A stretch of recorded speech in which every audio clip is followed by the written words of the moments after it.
Members, the House will come to order. Please register. Strict enforcement has been requested.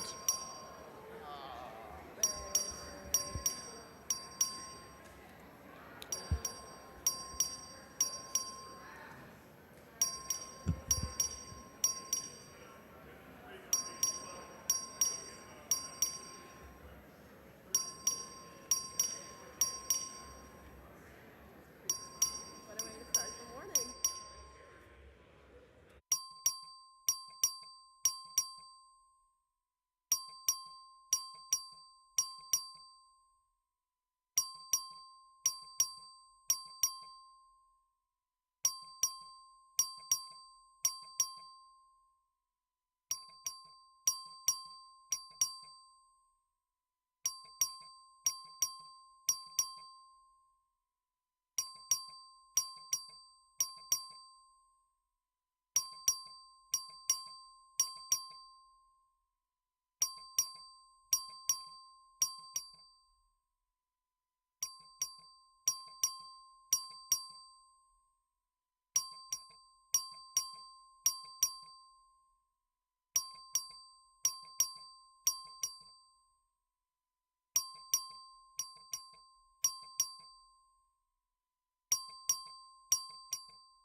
Have all members registered?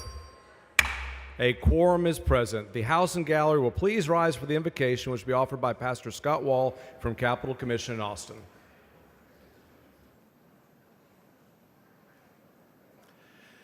Thank you, Mr. Speaker.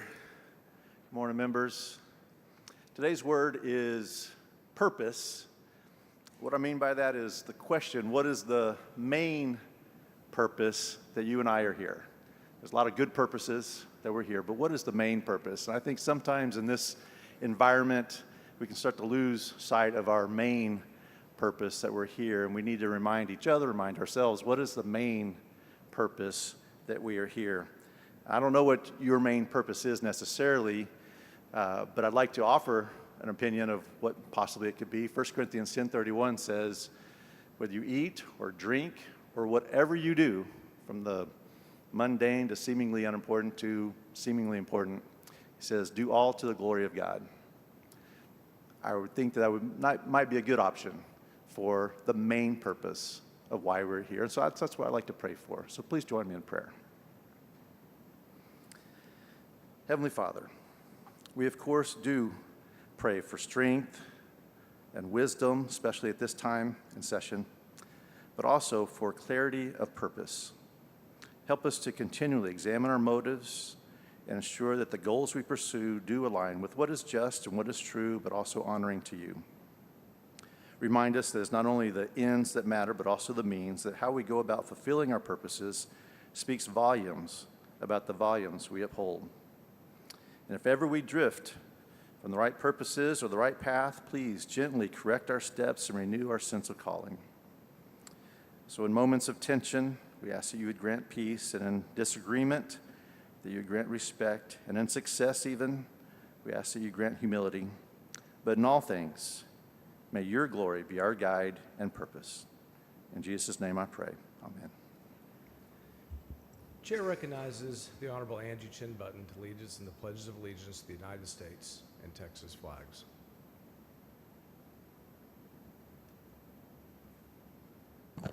Thank you, Mr. Chairman. Members, I know each of you are more than just a little bit tired, but let's be energized and pledge allegiance to the greatest country on earth. Bell County Fellows, please join me. I Pledge allegiance to the flag of the United States of America and to the republic for which it stands, one nation, under God, indivisible, with liberty and justice for all. And also, what a privilege to serve in the House of Texas. Let's pay allegiance to our beautiful state. Honor the Texas flag. I pledge allegiance to Texas, one state under God, one and indivisible. Hey! Angie.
Members, please excuse Ms. Gervin Hawkins because of an illness on motion of Ms. Morales Shaw. Please excuse Ms. Plessett because of an illness on motion of Mr. Bajani.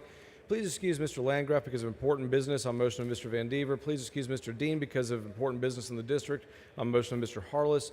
Please excuse Ms. Gomez because of important business on motion of Ms. Johnson. Please excuse Dr. Lonnie because of important business in the district on motion of Ms. Perez of Harris.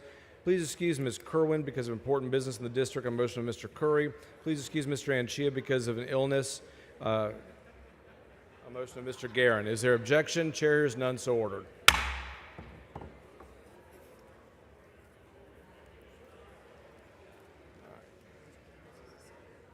Chair announces the signing of the following in the presence of the House. HB 30, HB 630, HB 879, HB 1593, HB 2703, HB 3012, HB 3526.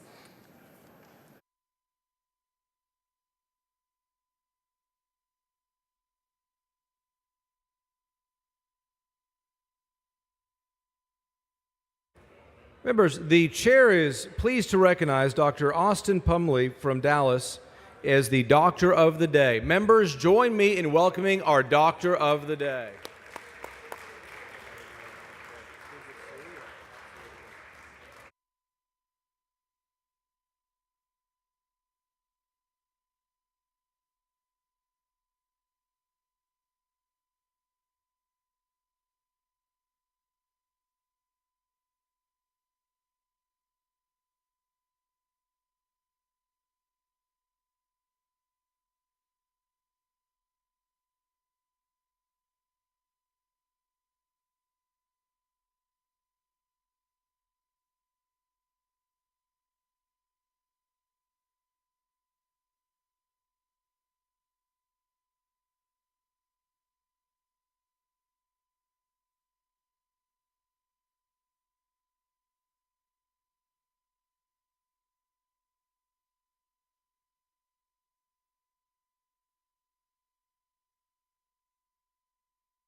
Mr. Speaker. Mr. Doorkeeper, Mr. Speaker, I have a messenger from the Senate at the door of the House. admit the messenger. Thank you, Mr. Speaker. I am directed by the Senate to inform the House that the Senate has taken the following action. The Senate has passed the following measures. SB 835.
Mr. Patterson for a motion. Thank you, Mr. Speaker. Mr. Speaker, I move to set a local consent resolutions calendar for 10 a.m. Wednesday, May 21st. Members, you heard the motion. Is there objection? Chair hears none, so ordered. Mr. King for a motion. Thank you, Mr. Speaker. I move that the House grant permission for the Committee on State Affairs to meet with the House in session today at 11:30 a.m. in room 1W14, the Agricultural Museum, to consider pending, referred, and committee business. Members, you've heard the motion. Is there objection? Chair is none, so ordered. Following announcement, Mr. Metcalf for a motion. Thank you, Mr. Speaker. I move that the House grant permission for the Committee on Culture, Recreation, and Tourism to meet while the House is in session today at 12:30 p.m. in room 3W.15 to consider pending, referred, and committee business. Members, you've heard the motion. Is there objection? Chair is none, so ordered. Mr. Van Dever for a motion. Thank you, Mr. Speaker. I move to suspend the 5-day posting rule to permit the Committee on Public Health in a public hearing on Monday, May 19, 2025 at 8 a.m. in room E2030 to consider SB 660 by West relating to the installation of bollards or another safety barrier adjacent to certain hospital emergency rooms. Members, you've heard the motion. Is there objection? Chair hears none, so ordered. Mr. Capriglione for a motion. Mr. Speaker, I move that the House grant permission for the Committee on Delivery of Government Efficiency to meet while the House is in session today at 11 a.m. in room 1W14, Ag Museum, to consider pending, referred, and committee business. Members, you've heard the motion. Is there objection? Chair hears none, so ordered. Following announcement, clerk will read the announcements. The Committee on State Affairs will meet today at 11:30 a.m. in room 1W.14 Agriculture Museum in a formal meeting to consider pending, referred, and committee business. The Committee on Delivery of Government Efficiency will meet today at 11 a.m. in room 1W.14 Agriculture Museum in a formal meeting to consider pending, referred, and committee business. The Committee on Culture, Recreation, and Tourism will meet today at 12:30 p.m. in room 3W.15 in a formal meeting to consider pending, referred, and committee business.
Chair recognizes Ms. Noble for a recognition. Thank you, Mr. Speaker. Members, thank you for the opportunity to recognize the 9th class of the William P. Clements Jr. Scholars, a key part of the Texas Conservative Coalition Research Institute Clements Legislative Study Program. This program offers college students a unique and invaluable opportunity to engage with public policy development firsthand at the Texas Capitol. They include Gabrielle Diedrich with Representative Hayes, Kirby Furrow with Speaker Craddock, Santiago Gotera with Representative Isaac, Caitlin Johnson with Representative Hunter, Chloe Laws with Representative Swanson, Madeline Miller with Representative Hull, Caitlin Stearns with Representative Buckley, Meadow Votis with Representative Cook, Etheridge Zachary with Representative Shaheen, and my favorite, Owen Lowe with my office. There's 8 more that had the opportunity to serve as Senate interns, and I am proud to acknowledge their hard work, dedication, and commitment. Their contributions to the Texas legislature will undoubtedly leave a lasting impact on the future of our state and on their futures. These exceptional students were a blessing to those of us who had the joy of having them intern in our offices this session. Please join me in thanking them for their hard work. Come outside for a picture. Okay. Come outside, just out there. Come outside. In the pit. We'll go to the pit for a picture. Yeah, baby. Come outside for a picture. Okay.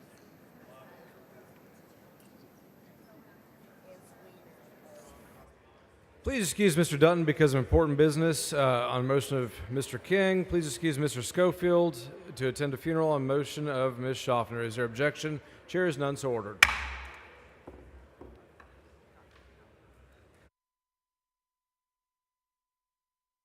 Mr. Shaheen for a motion. Thank you, Mr. Speaker. I move that the House grant permission for the Committee on Elections to meet while the House is in session today at 1:30 in room 3W15 to consider pending, referred, and committee business.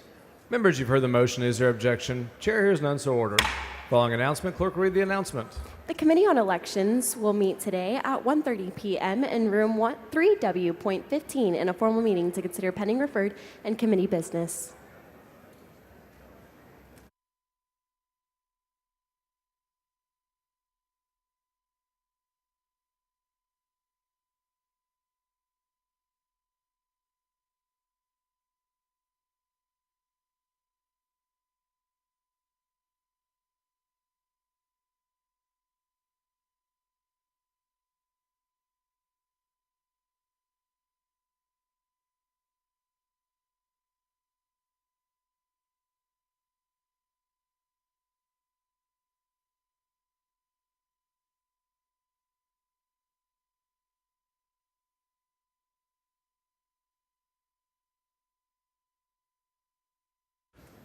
Members, the chair recognizes Mr. Kitzman for a recognition.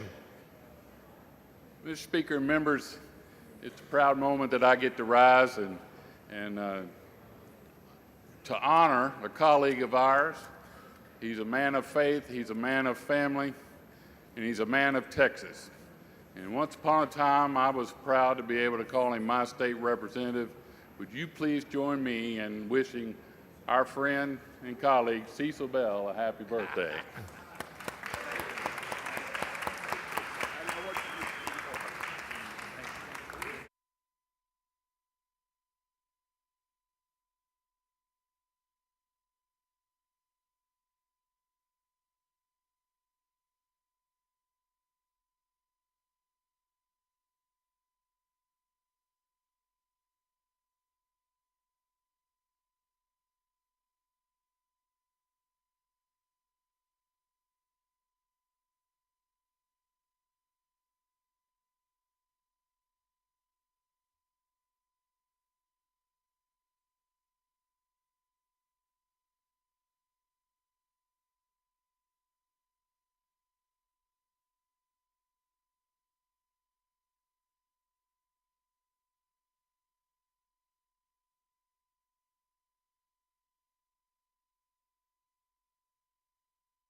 Please excuse Mr. Longoria because of important business in the district on a motion of Ms. Rose. Is there any objection? Chair is none, so ordered.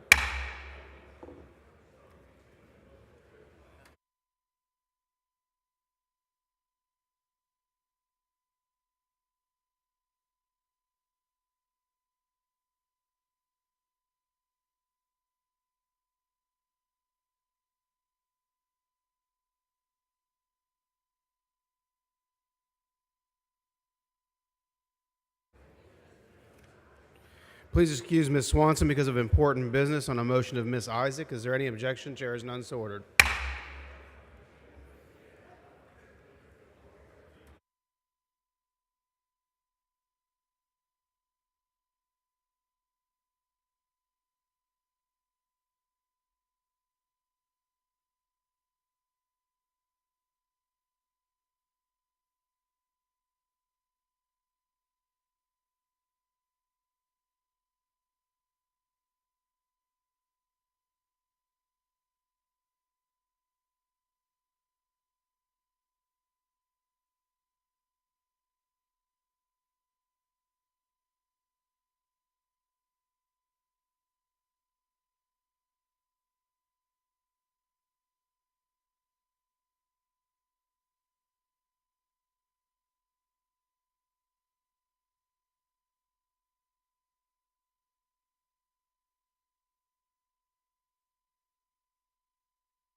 Members, we're ready to begin consideration of local consent and resolutions calendar. If you have a bill on today's calendar, please be ready to explain your bill when it is reached on the calendar.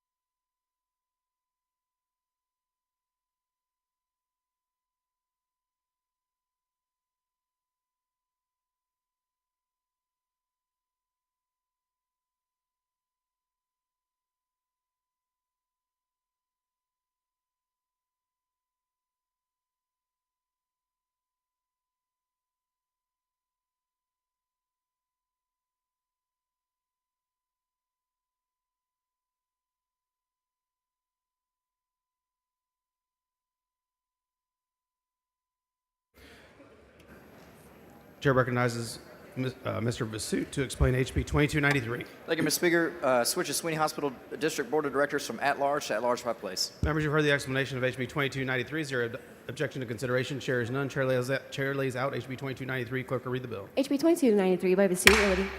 Question occurs in the passage to engrossment of HB 2293. Is there any objection? Chair is none. HB 2293 is passed to engrossment. Chair recognizes Mr. Vasut to explain HB 2694. Thank you, Mr. Speaker. This bill takes Brazoria County's Drainage District number 4 to a nonpartisan election. Members, you've heard the explanation of HB 2694. Is there objection to consideration? Chair hears none. Chair lays out HB 2694. Clerk will read the bill. HB 2694 by Vasut, relating. Question occurs in the passage to engrossment of HB 2694. Is there any objection? Chair hears none. HB 2694 is passed to engrossment. Chair recognizes Ms. Harris Davila to explain HB 2999. Thank you, Mr. Speaker. Members, this helps make hydrogen trucking easier in Texas. Move Members, you've passage. heard the explanation of HB 2999. Is there objection to consideration? Chair hears none. Chair lays out HB 2999. Clerk will read the bill. HB 2999 by Harris Davila, relating to the weight limitation. Question occurs in the passage to engrossment of HB 2999. Is there any objection? Chair hears none. HB 2999 is passed to engrossment. Chair recognizes Mr. Raymond to explain HB 3694. Thank you, Mr. Speaker. This would end unlawful production or distribution of certain sexually explicit media. Members, you've heard the explanation of HB 3694. Is there objection to consideration? Chair hears none. Chair lays out HB 3694. Clerk will read the bill. HB 3694 by Raymond, relating to the unlawful production or distribution. Mr. Speaker, Mr. Tinderholt, for what purpose? we do not have 5 signatures for any bills today on local and consent. 0.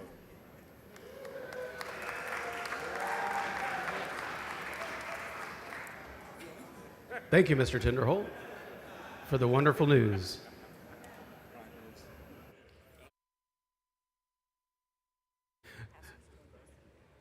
He really threw me off with that one. A question occurs in the passage to engrossment of HB 3694. Is there any objection? Chair hears none. HB 3694 is passed to engrossment. Chair recognizes Ms. Leo Wilson to explain HB 3254. 324 restores a benefit to the SBOE members for ERS health benefits. Members, you've heard the explanation of HB 3254. Is there any objection to consideration? Chair hears none. Chair lays out HB 3254. Clerk will read the bill. HB 3254 by Leah Wilson, relating. Question occurs in the passage and engrossment of HB 3254. Is there any objection? Chair hears none. HB 3254 is passed to engrossment. Chair recognizes Mr. Hefner to explain HB 4662. Thank you, Mr. Speaker. This is a grant program for short line rail facilities. Members, you've heard the explanation of HB 4662. Is there objection to consideration? Chair hears none. Chair lays out HB 4662. Clerk will read the bill. HB 4662 by Hefner, relating to the financial assistance. Question occurs in the passage and engrossment of HB 4662. Is there any objection? Chair hears none. HB 4662 is passed to engrossment. Chair recognizes Mr. Wilson to explain HB 5629. Military spouses professional licensing. Move passage. Members, you've heard the explanation of HB 5629. Is there objection to consideration? Chair hears none. Chair lays out HB 5629. Clerk will read the bill. HB 5629 by Wilson, relating. Question occurs in the passage and engrossment of HB 5629. Is there any objection? Chair hears none. HB 5629 is passed to engrossment. Chair recognizes Mr. Raymond to explain HB 5632. Thank you, Mr. Speaker. This would designate beneficiary ERS. Members, you've heard the explanation of HB 5632. Is there objection to consideration? Chair hears none. Chair lays out HB 5632. Clerk will read the bill. HB 5632 by Gann. Question occurs in the passage and engrossment of HB 5632. Is there any objection? Chair hears none. HB 5632 is passed to engrossment. Members, the next bill on the calendar, HB 5675, has been withdrawn by the author. Chair recognizes Mr. Hefner to explain HB 5664.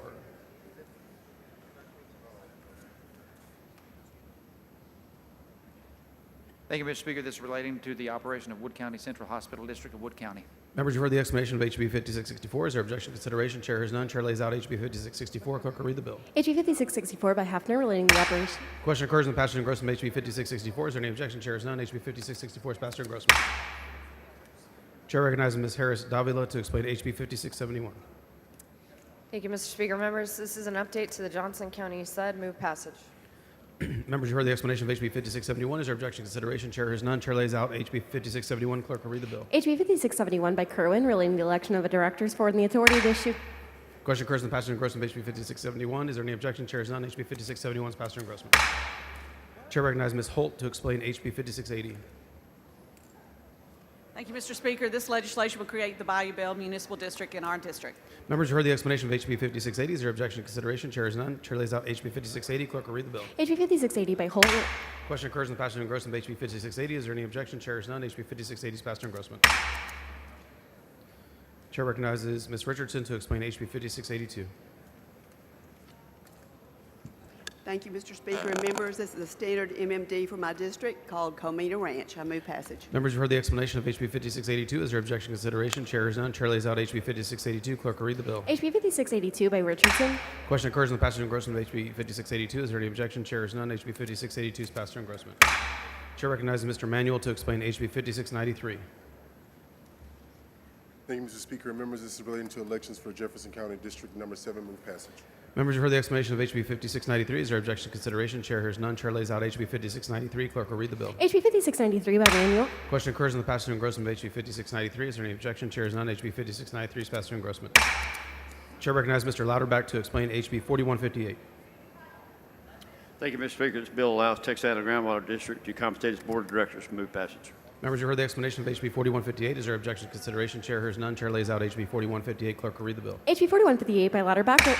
Question occurs in the passage and engrossment of HB 4158. Is there any objection? Chair hears none. HB 4158 is passed to engrossment. Chair recognizes Mr. Gerdes to explain HB 5695. Sayers Ranch, Mud, and Bastrop County. Members, you heard the explanation of HB 5695. Is there objection to consideration? Chair hears none. Chair lays out HB 5695. Clerk will read the bill. HB 5695 by Curtis, relating to the creation. Question occurs in the passage and engrossment of HB 5695. Is there any objection? Chair hears none. HB 5695 passed to engrossment. Chair recognizes Mr. Manuel to explain HB 4669. Thank you, Mr. Speaker. Members, for HB 4669 is an increase for our port commissioners. It is not with taxpayer money for the 99s and the 2000s. Move passage. Members, you've heard the explanation of HB 4669. Is there objection to consideration? Chair hears none. Chair lays out HB 4669. Clerk will read the bill. HB 4669 by Manuel. Question occurs in the passage and engrossment of HB 4669. Is there any objection? Chair hears none. HB 4669 is passed to engrossment. Chair recognizes Mr. Cook to explain HB 5696. Creates the Reserve Municipal Management District.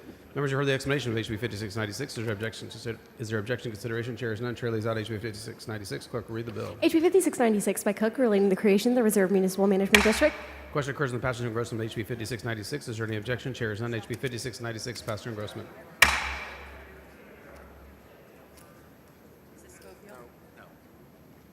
Chair recognizes Mr. Bell of Montgomery to explain HB 5698. Renames Harris County, Harris Montgomery County Management District, Southeast Regional. Move passage. Members, you've heard the explanation of HB 5698. Is there objection to consideration? Chair is none. Chair lays out HB 5698. Clerk will read the bill. HB 5698 by Bell of Montgomery. Question occurs on the passage of engrossment of HB 5698. Is there any objection? Chair hears none. HB 5698 is passed through engrossment.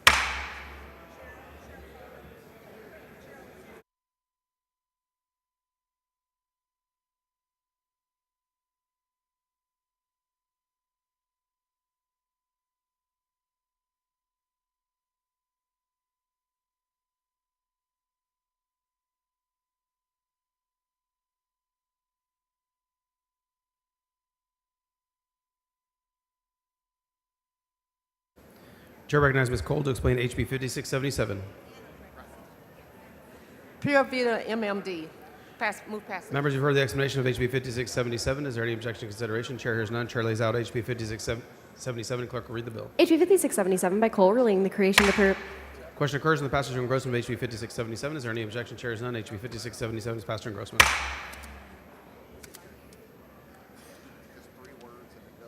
Chair recognizes Ms. Luther to explain HB 5699. This is Schofield's bill. It is the exclusion of certain territory from Harris County Municipal Members, you heard the explanation of HB 5699. Is there any objection to consideration? Chair is none. Chair lays out HB 5699. Clerk will read the bill. HB 5699 by Schofield, relating the exclusion. The following committee amendment. Ms. Luther to explain the amendment. This strikes before an exclusion of property from the district under Section 8024A. I move adoption. Members, you. No, it's an amendment.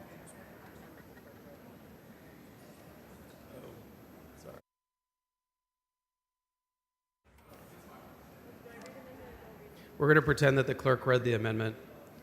Members, Ms. Luther sends up a committee-approved amendment to House Bill 5699. Mr. Speaker, Mr. Wu, for what purpose? would the lady yield for some questions? Does the lady yield? I yield. Ms. Luther, what exactly does that amendment do?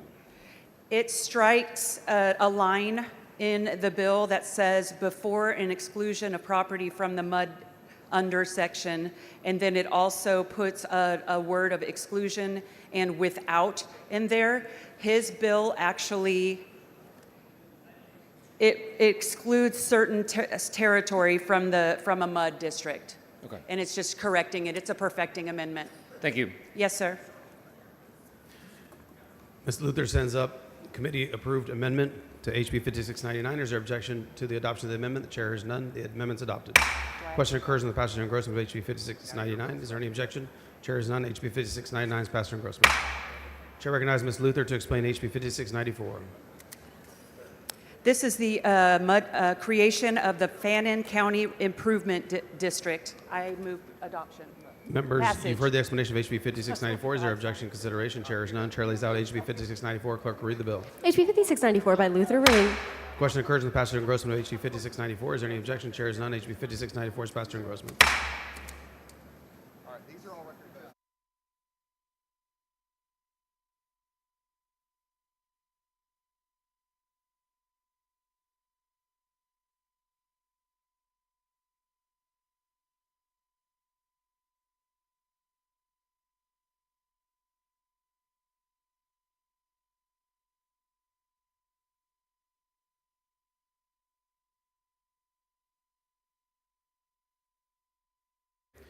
Chair recognizes Ms. Schaffner to explain HCR 81. Hi there, Milan, Texas, official gateway capital of the world. Sorry, of Texas. Move adoption. Members, you've heard the explanation of HCR 81. Is there any objection to consideration? Chair hears none. Chair lays out the committee report to HCR 81. Clerk will read the report. HCR 81 by Schaffner, designating the law. Members, the question occurs on the adoption of HCR 81. This is a record vote. The clerk will ring the bell. Show Mr. Hefner voting aye. Show Ms. Schaffner voting aye. Show Ms. Leo Wilson voting aye. Show Ms. Johnson of Harris voting aye. Show Ms. Zwiener voting aye. Show Ms. Bowers voting aye. There are buttons on your desk. Show Ms. Rose voting aye.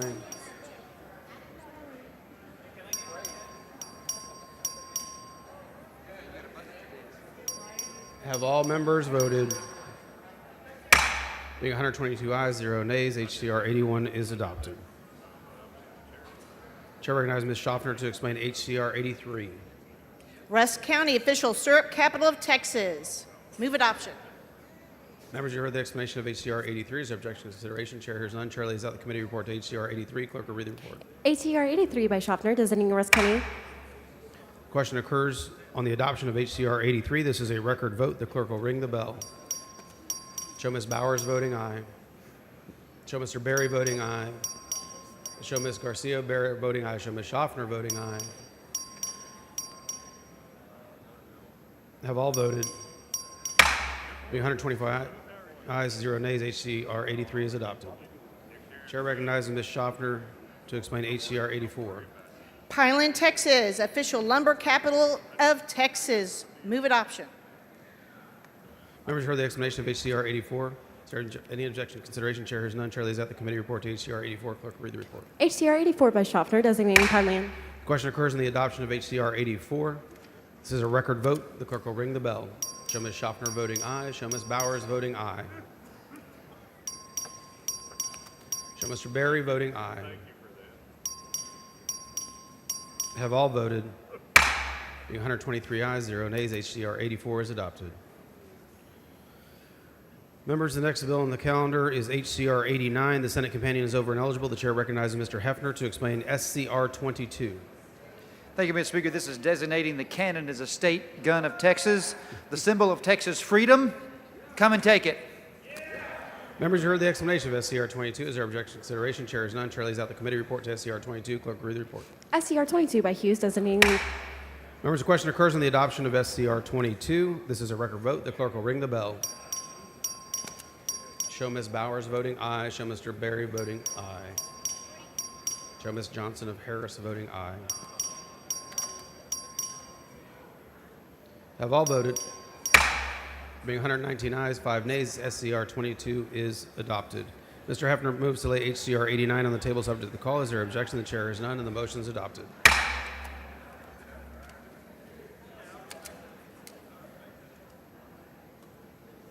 Chair recognizes Ms. Lopez of Cameron to explain HCR 111. Mr. Speaker, members, this is to save the bills. We're saving the bills in Combs. Move passage.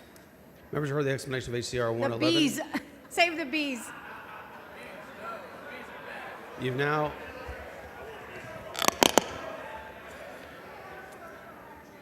Members, you heard the explanation of HCR 111. Is there objection to consideration? Chair is none. Chair lays out the committee report to HCR 111. Clerk will read the report. HCR 111 by Lopez of Cameron. Members, the question occurs on the adoption of HCR 111. This is a record vote. The clerk will ring the bell. Show Ms. Bowers voting aye.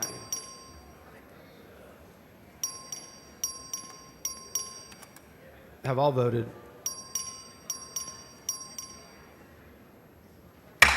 Being 108 ayes, 14 nays, HCR 111 is adopted. Chair recognizes Mr. Guerin to explain HCR 142. Thank you, Mr. Speaker. Members, it designates Fort Worth Aviation Defense Capital of Texas. Members, you've heard the explanation of HCR 142. Is there objection to consideration? Chair is none. Chair lays out the committee report to HCR 142. The clerk will read the bill. HCR 142 by Guerin, designate. Question occurs in the adoption of HCR 142. This is a record vote. The clerk will ring the bell. Show Ms. Bowers voting aye.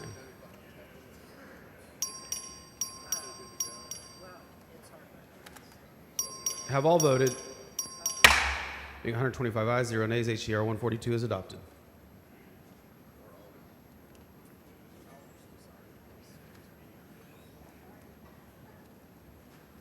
Chair recognizes Mr. Lujan to explain HR 868. Thank you, Mr. Speaker. This recognizes the long-standing relationship between the state of Texas and the province of Quebec in Canada. Members, heard the explanation of HR 868. Is there any objection to consideration? Chair is none. Chair lays out HR 868. Clerk will read the resolution. HR 868 by Lujan. Members, question occurs on the adoption of HR 868. This is a record vote. The clerk will ring the bell. Show Ms. Bowers voting aye.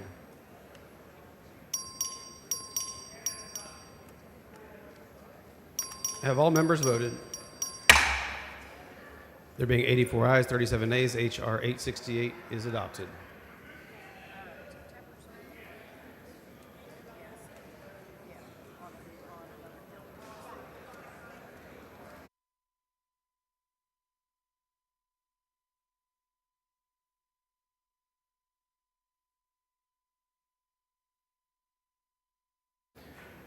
Members, the next bill on the calendar is Senate Bill 682. That bill was passed on third reading in lieu of House Bill 4173 on the May 14th supplemental calendar.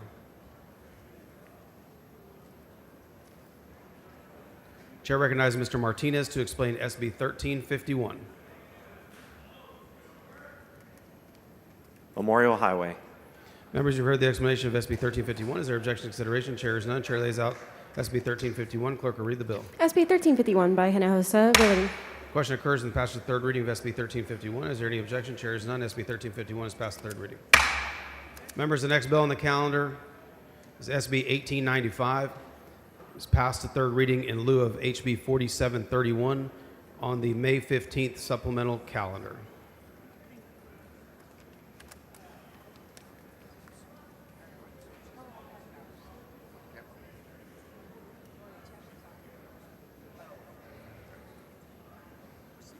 Chair recognizes Ms. Bowers to explain SB 1931. Thank you, Mr. Speaker. Relating to the designation of a portion of Business Highway 83 South in Hidalgo County. Move passage. Members, you've heard the explanation of SB 1931. Is there objection to consideration? Chair is none. Chair lays out SB 1931. Clerk will read the bill. SB 1931 by Hinojosa, Hidalgo. Question occurs in the passage of third reading of SB 1931. Is there any objection? Chair is none. SB 1931 is passed third reading. Members, the next bill on the calendar, Senate Bill 2141, was passed to third reading in lieu of House Bill 3946 on the May 15th supplemental calendar.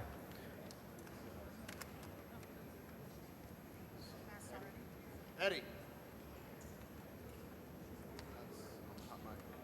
Chair recognizes Mr. Morales of Maverick to explain SB 3044. Thank you, Mr. Speaker. Amends the Presidio Underwater Conservation District. Members heard the explanation of SB 3044. Is there any objection to consideration? Chair has none. Chair lays out SB 3044. Clerk will read the bill. SB 3044 by Blanco. Question occurs in the passage of third reading of SB 3044. Is there any objection? Chair has none. SB 3044 is passed third reading.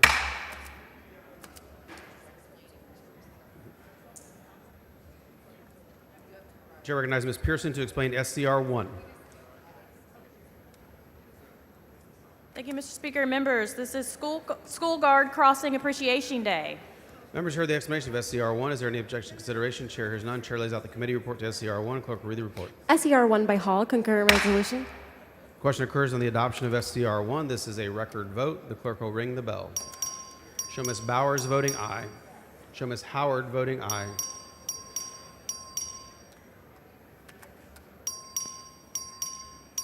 Have all members voted?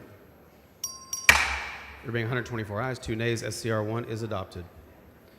Please excuse Mr. Talarico because of important business in the district on a motion of Ms. Howard.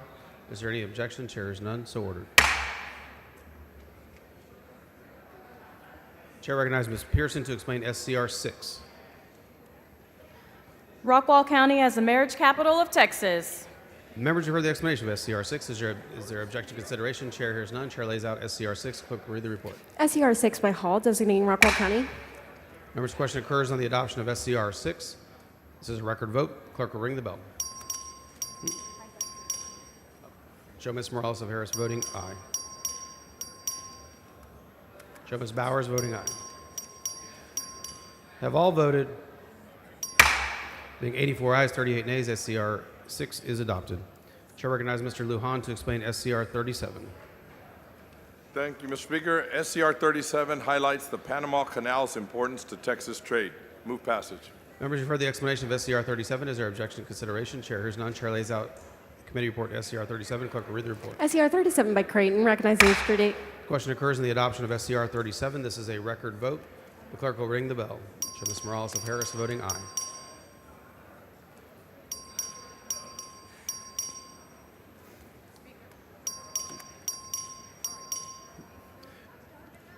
Show Ms. Johnson of Harris voting aye. Have all voted? There being 107 ayes, 14 nays, SCR 37 is adopted.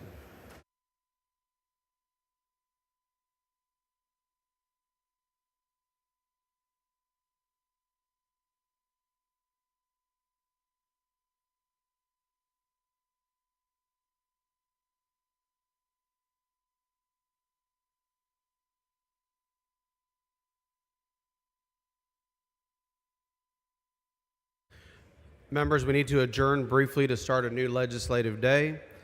Representative Patterson moves that the House stand adjourned until 11:10 a.m. today. Is there objection? The chair hears none, and the House stands adjourned until 11:10 a.m. today.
The House will come to order. Members, please register.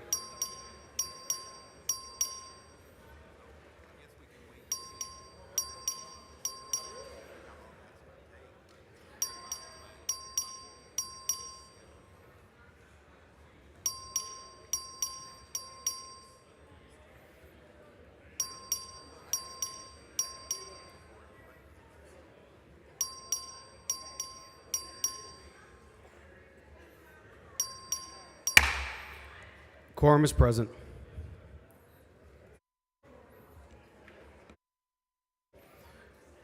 Representative Patterson moves to excuse those members on this legislative day who were excused on the previous legislative day. Is there any objection? Chair hears none. So ordered. Representative Patterson moves to suspend all necessary rules to take up and consider at this time on third reading and final passage the bills on the local consent and resolutions calendar to be read by bill number and author only, which were considered on the previous legislative day. Is there any objection? The chair hears none. The rules are suspended. Representative Patterson moves to use the first record vote taken on third reading and final passage for all bills on the local consent and resolutions calendar, with the understanding that a member may record an individual vote on any bill with the journal clerk. Is there any objection? The chair hears none, and the motion prevails.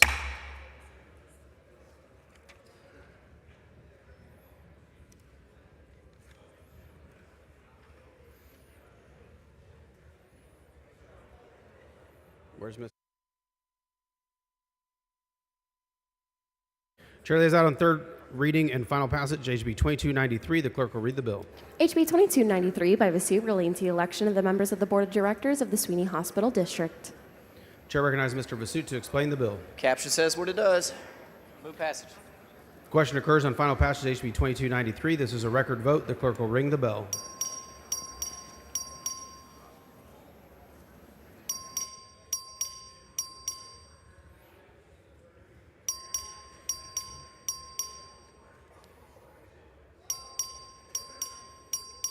Have all members voted? Being 131 ayes, 0 nays, HB 2293 is finally passed.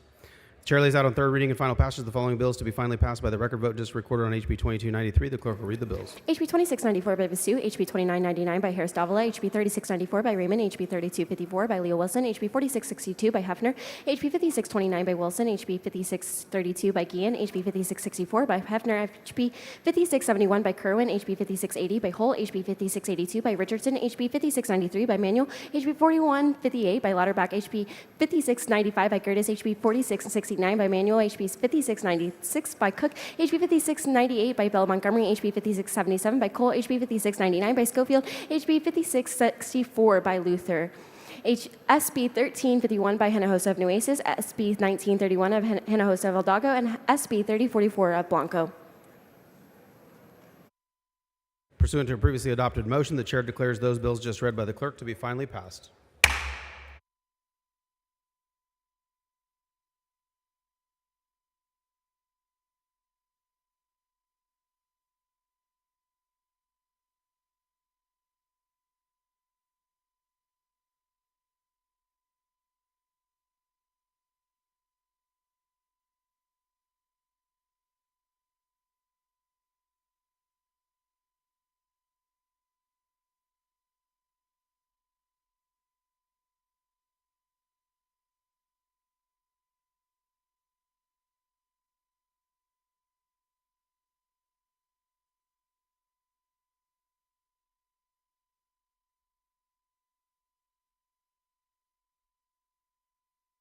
Mr. Guerin moves to defer the reading and the referral of bills until the end of today's business. There objection? Chair hears none. So ordered.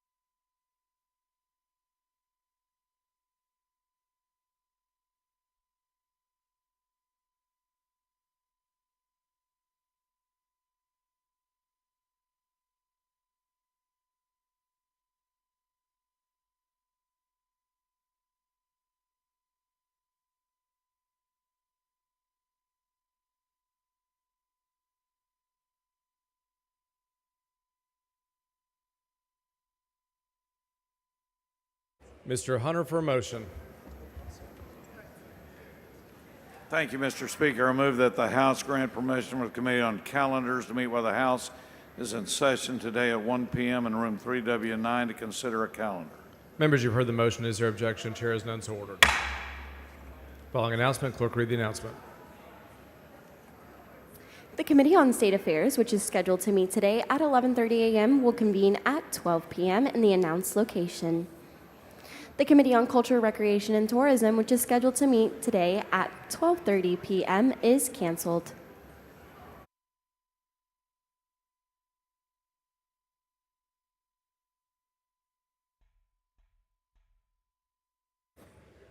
Members, as we approach the remainder of our end of session deadlines and after a review of yesterday's proceedings in relevant House practice and precedent by the parliamentarian, I'd like to advise the members of the rules and procedures governing the raising of points of order and debate. A point of order on a bill can be raised at any time when a bill is before the House, including when an amendment is pending. Moving passage on a bill during your opening layout does not cut off the ability of another member to raise a point of order or speak on a bill. Mr. Speaker, Mr. Moody, for what purpose? I'd like to move that the remarks that the chair just stated be reduced to writing and placed in the House Journal. Members, is there objection? Chair is none, so ordered. No question. Mr. Speaker. Mr. Kane, for what purpose? Parliamentary inquiry. State your inquiry. Could you clarify what that means? 'Cause I'm asking, I think there's some misunderstanding about whether a point of order is an interrupting motion, whether it takes precedence over someone else standing here at the microphone. And there's been issues where people are trying to raise a point of order, which timing really matters for, but they're not able to get access to it outside of having to grab it. I mean,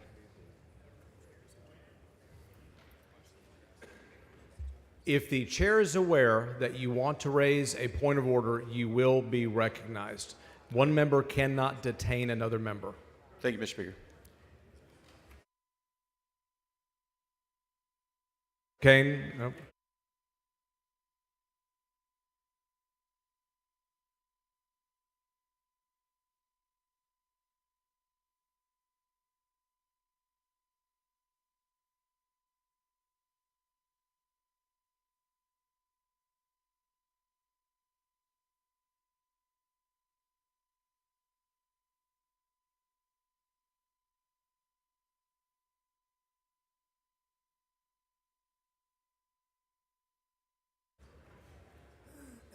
Chair lays out on third reading House Bill 75. Clerk will read the bill.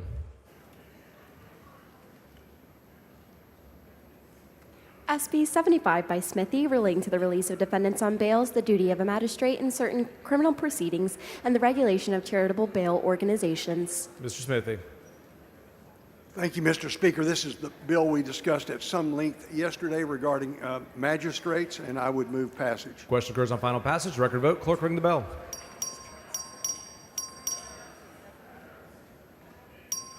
Have all members voted?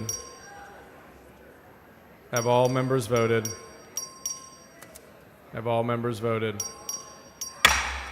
94 ayes, 38 nays. House Bill 75 finally passed. Chair lays out on third reading House Bill 5354. Clerk read the bill. HB 5354 by Leach, relating to the information reported by prosecuting attorneys to the Texas Judicial Council. Mr. Leach.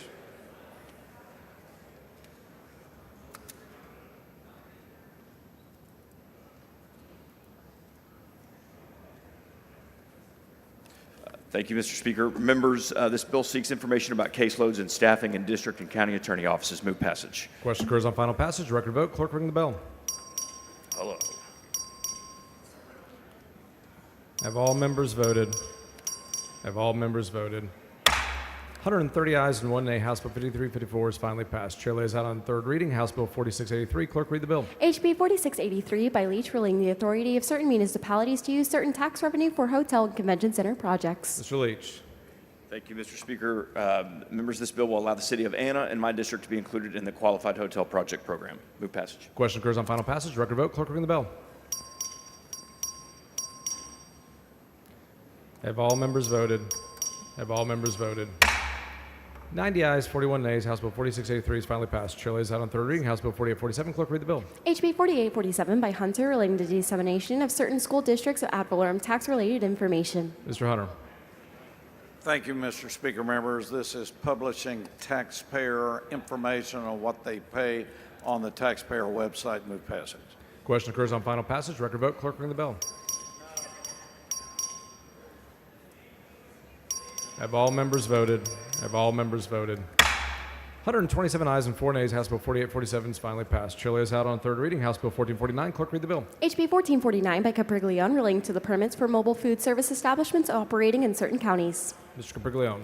Thank you, Mr. Speaker. Members, House Bill 1449 allows mobile food vendors to obtain a single wide county permit to operate. I move passage. Question occurs on final passage. Record vote. Clerk, ring the bell. Have all members voted?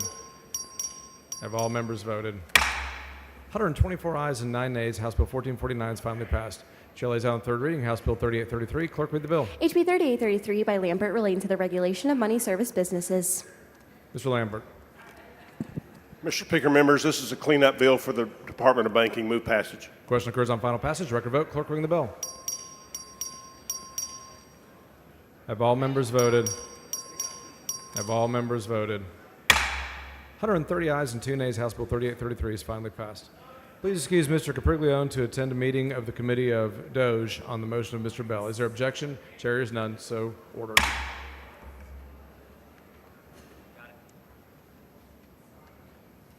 Chair lays out on third reading House Bill 265. The clerk read the bill. HB 265 by Craddock relating the allocation of certain constitutional transfers of money to the Economic Stabilization Fund, the State Highway Fund, and the Grow Texas Fund, and the permissible uses of money deposited to the Grow Texas Fund. Chair recognizes Speaker Craddock. Mr. Speaker, members, this is the Grow Fund. I move passage. Members, question occurs on final passage of House Bill 265. This is a record vote. The clerk ring the bell. Show Mr. Bumgarner voting the aye. Mr. Bumgarner voting aye. Have all members voted? Have all members voted? There being 84 ayes, 47 nays, House Bill 265 is finally passed. Chair lays out on third reading House Bill 1845. The clerk will read the bill. HB 1845 by Orr relating to the use of funds for the Rural Prosecutor's Office Salary Assistance Grant Program. Chair recognizes Mr. Bumgarner. Thank you, Mr. Speaker. Members, this bill makes paralegals eligible for salary increases from the Rural Prosecutor's Office of Salary Assistance Grant Program. I move passage. Members, the question occurs on final passage of House Bill 1845. This is a record vote. The clerk will ring the bell. Have all members voted? Show Mr. Little voting aye. Have all members voted? Show Mr. McLaughlin voting aye. There being 106 ayes, 27 nays, House Bill 1845 is finally passed. Chair lays out on third reading House Bill 108. The clerk will read the bill. HB 108 by Plessa relating to the use of metal or body armor while committing an offense, increasing a criminal penalty. Chair recognizes Mr. McLaughlin.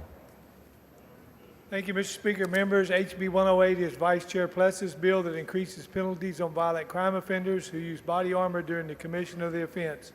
On behalf of Vice Chair Plessa, I would like to thank Representative Little for offering the perfecting amendment, which protects our law enforcement officers, and I thank all the joint officers for their support. I move passage. Members, please excuse Mr. Curry to attend a meeting of the Committee of Doge on motion of Speaker Craddock. Is there objection to the adoption of the motion? Chair is not so ordered. Members, question occurs on final passage of House Bill 108. This is a record vote. The clerk will ring the bell.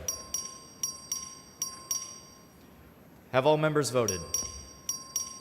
Have all members voted?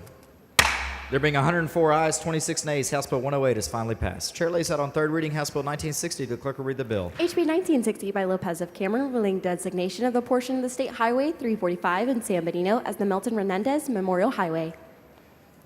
Chair recognizes Ms. Lopez of Cameron. Thank you, Mr. Speaker. HB 1960 is a memorial highway for our Lieutenant Milton Resendez. Move passage. Members, the question occurs on final passage of House Bill 1960. This is a record vote. The clerk will ring the bell. Have all members voted? Have all members voted? There being 130 ayes, 1 nay, House Bill 1960 is finally passed. Chair lays out on third reading House Bill 1955. The clerk will read the bill. HB 1955 by Thompson relating the establishment of an early childhood mental health home visiting grant program. Chair recognizes Dean Thompson. Mr. Speaker, members, this bill established a grant program at HHSC to help high-risk families, including those with a history of trauma, gain access to services to decrease child abuse, improve child and parental mental health, and improve well-being in families. I move passage. Members, the question occurs on final passage of House Bill 1955. This is a record vote. The clerk will ring the bell. Show Mr. Frank voting aye. Have all members voted? Have all members voted?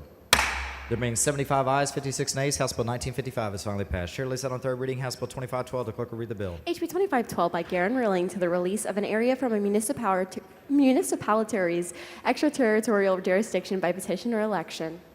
Chair recognizes Mr. Guerin. Thank you, Mr. Speaker. Members, 2512 adds property subject to a development agreement under Chapter 212172 of the Local Government Code to areas where ETJ opts out are not applicable. I move passage. Members, the question occurs on final passage of House Bill 2512. This is a record vote. The clerk will ring the bell. Have all members voted? Show Mr. Hayes voting aye. Have all members voted? There being 112 ayes, 21 nays, House Bill 2512 is finally passed. Chair lays out on third reading House Bill 2581. The clerk will read the bill. HB 2581 by Hull relating to the information required for payment of services provided through the Thriving Texas Families Program. Chair recognizes Ms. Hull. Thank you, Mr. Speaker. Members, this is another bill about a form, this time about Thriving Texas Families. Move passage. Members, the question occurs on final passage of House Bill 2581. This is a record vote. The clerk will ring the bell. Show Ms. Weiner voting aye. Nope. Hold up. Show Ms. Weiner voting nay. Have all members, show Mr. Hayes voting aye. Have all members voted? Have all members voted? There being 99 ayes, 33 nays, House Bill 2581 is finally passed. Chair lays out on third reading House Bill 2803. The clerk will read the bill. HB 2803 by Hayes relating to requiring an election judge to provide a watcher removed from polling place a signed statement containing the reason for removal. Members, please excuse Ms. Hull to attend a meeting of the Committee on State Affairs on motion of Ms. Lawson. Is there objection? Chair has done so ordered. Chair recognizes Mr. Hayes. Removal of a poll watcher. Move Members, approval. would you move passage? Members, the question occurs on final passage of House Bill 2803. This is a record vote. Clerk will ring the bell. Have all members voted? Have all members voted? There being 131 ayes, 0 nays, House Bill 2803 is finally passed. On this next one. Okay.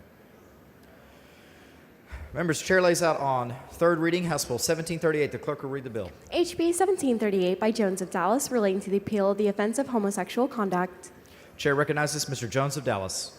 Members, this is the bill we passed yesterday striking the unconstitutional language of Section 2106 of the Penal Code. I move passage.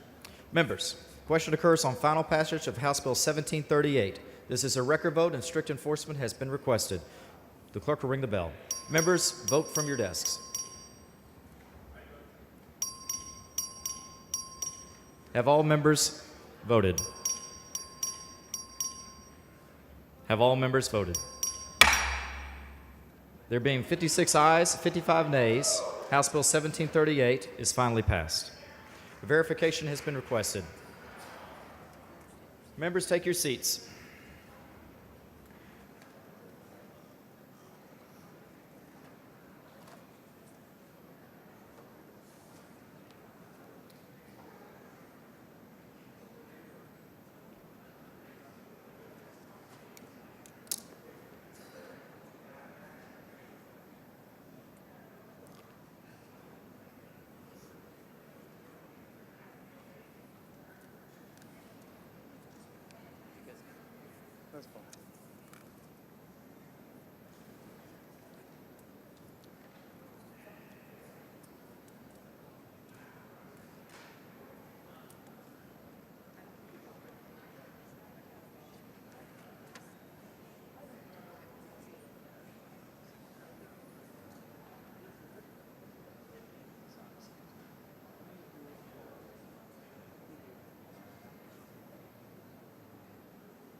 The clerk will proceed to call the names of those members voting aye. Allen, Bernal, Bojani,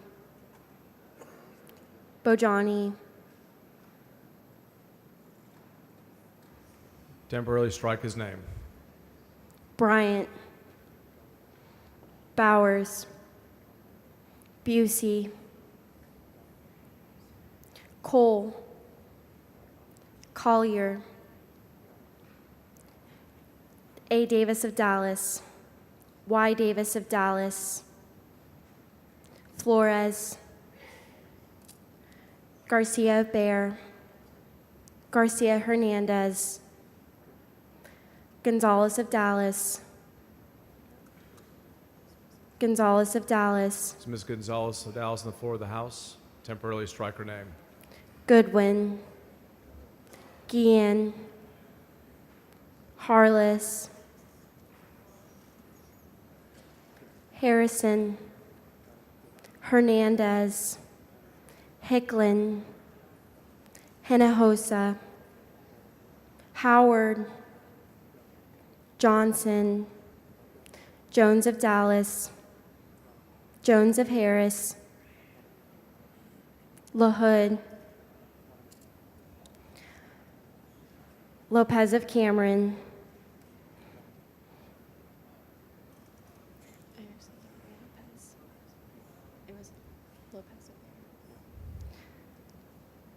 Lopez of Bear,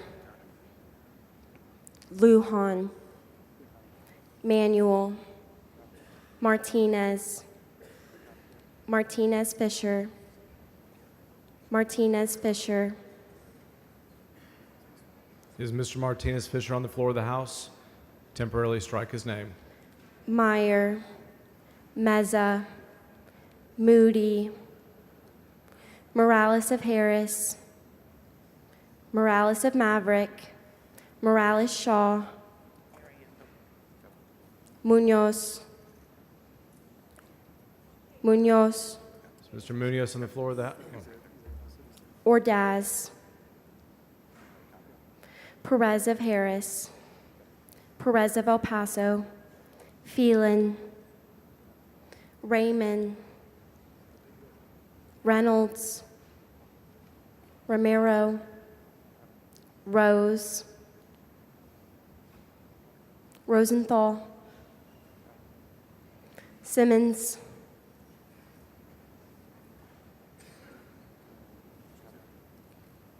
Thompson, Turner, Villalobos,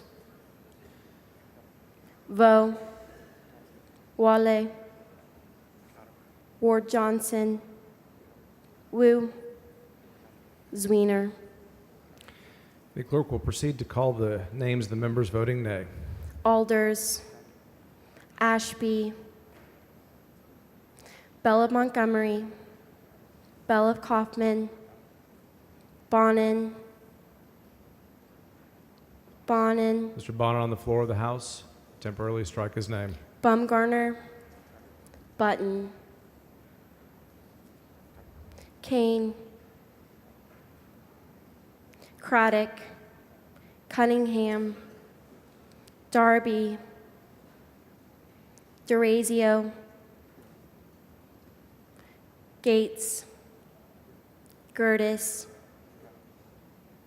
Harris Davila, Hayes, Hefner, Holt, Hopper,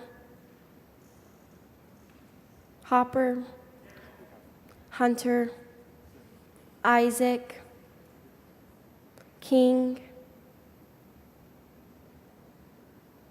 Is Mr. King on the floor? Kitzman, Leach, Leo Wilson, Little, Lopez of Cameron, Louderback, Lowe, Lozano, Luther, McLaughlin, Metcalf, Money, Morgan, Is Mr. Morgan on the floor of the House? Temporarily strike his name. Noble, Olcott, Oliverson, Orr, Patterson, Paul, Pearson, Richardson, Schatzline, Schoolcraft, Shaheen, Schaffner, Slauson, Smithy, Spiller, Tapper, Toth, Van Dever, Wharton, Wilson,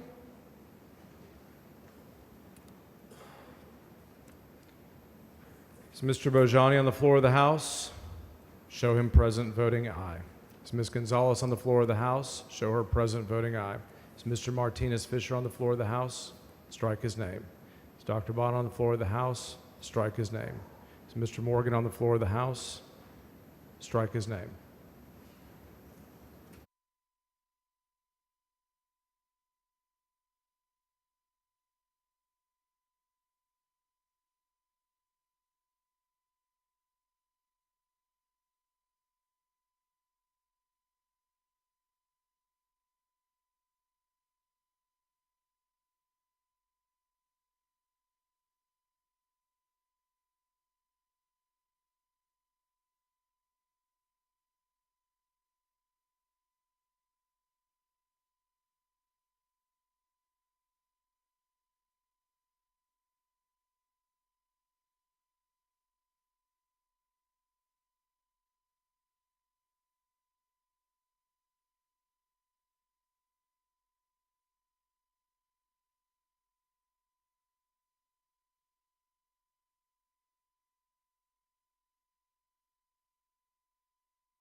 Members, the following members have informed the chair their machines malfunctioned.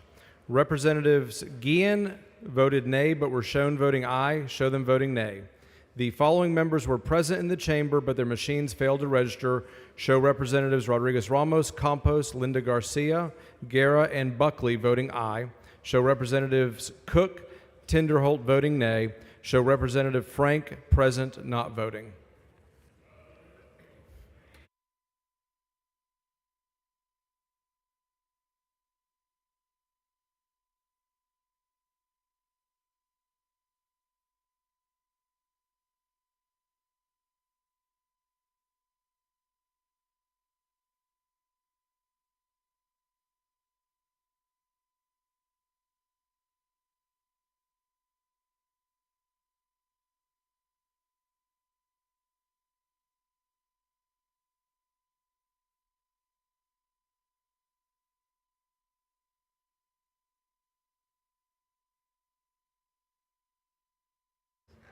Members, the verification reflects 59 aye votes and 56 nay votes.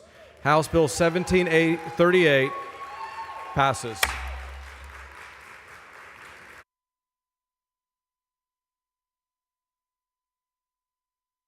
Is out on third reading. House Bill 636. Clerk, read the bill. HB 636 by Wale, relating to the implementation of a statewide homeless data sharing network to share real-time data on homelessness. Mr. Wally. Thank you, Mr. Speaker. Members, listen clearly. I know there's some miscommunication on what the bill actually does by some of the ratings. All this bill does is allow to gather statewide homeless data across the state so that we can respond by the agencies helping us respond to get folks off your streets. That's all it does. I move passage. Members, the question occurs on final passage of House Bill 636. This is a record vote. The clerk will ring the bell.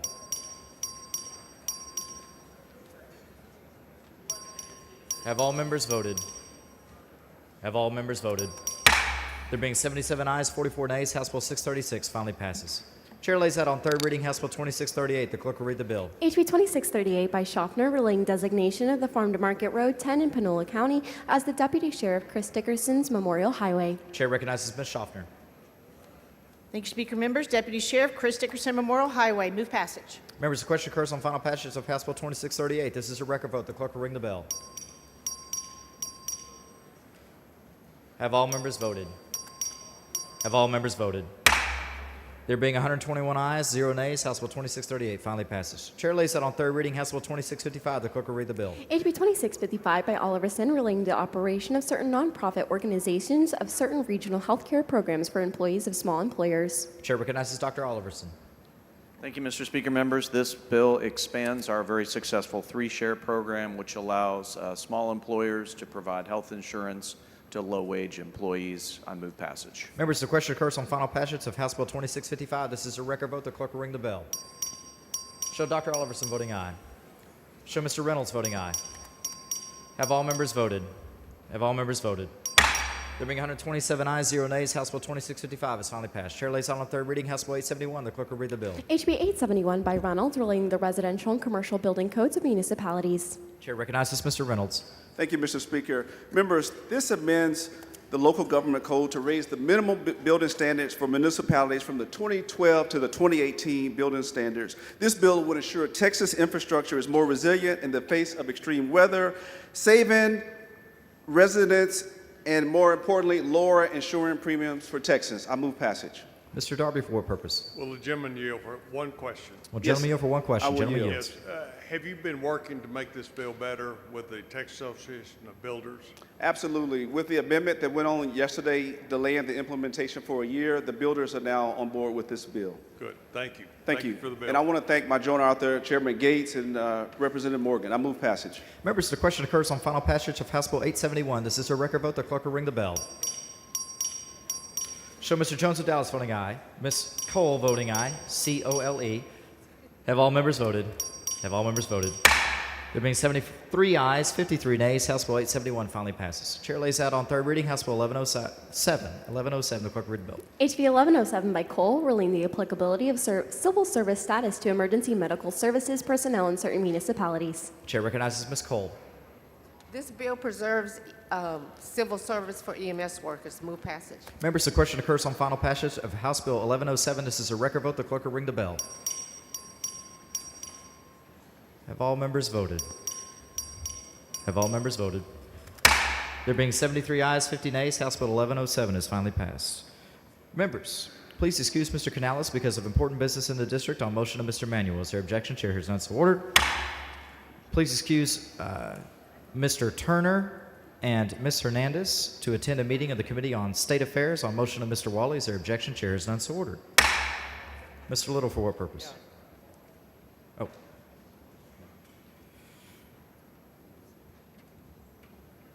Members, please excuse Representatives King and McQueenie to attend a meeting on the Committee on State Affairs on motion of Mr.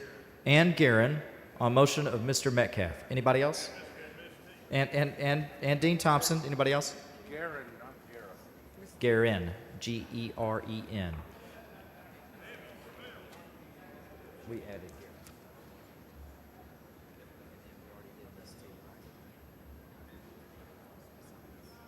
Tell you what, I'll just read it back in. Members, strike that motion. Members, please excuse.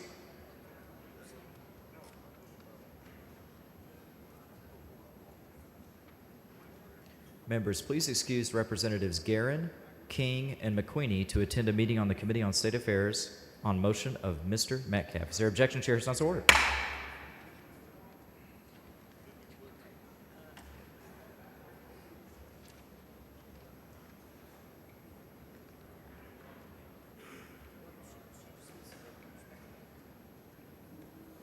Oh, Mr. Nambers.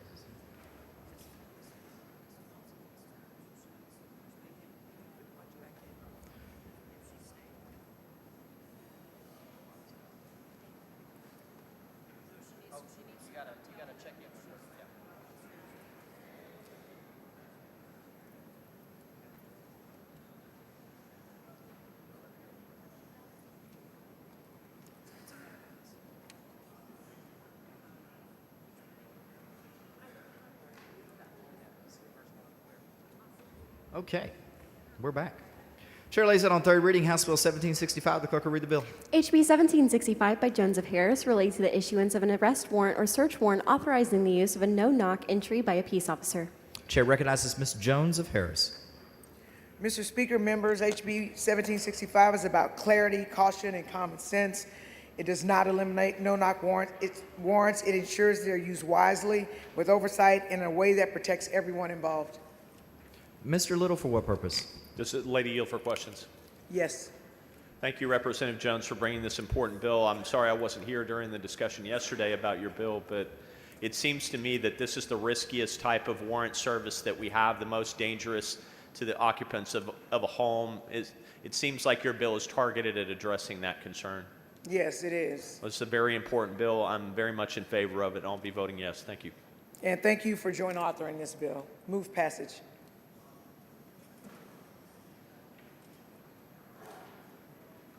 Time out for just a second.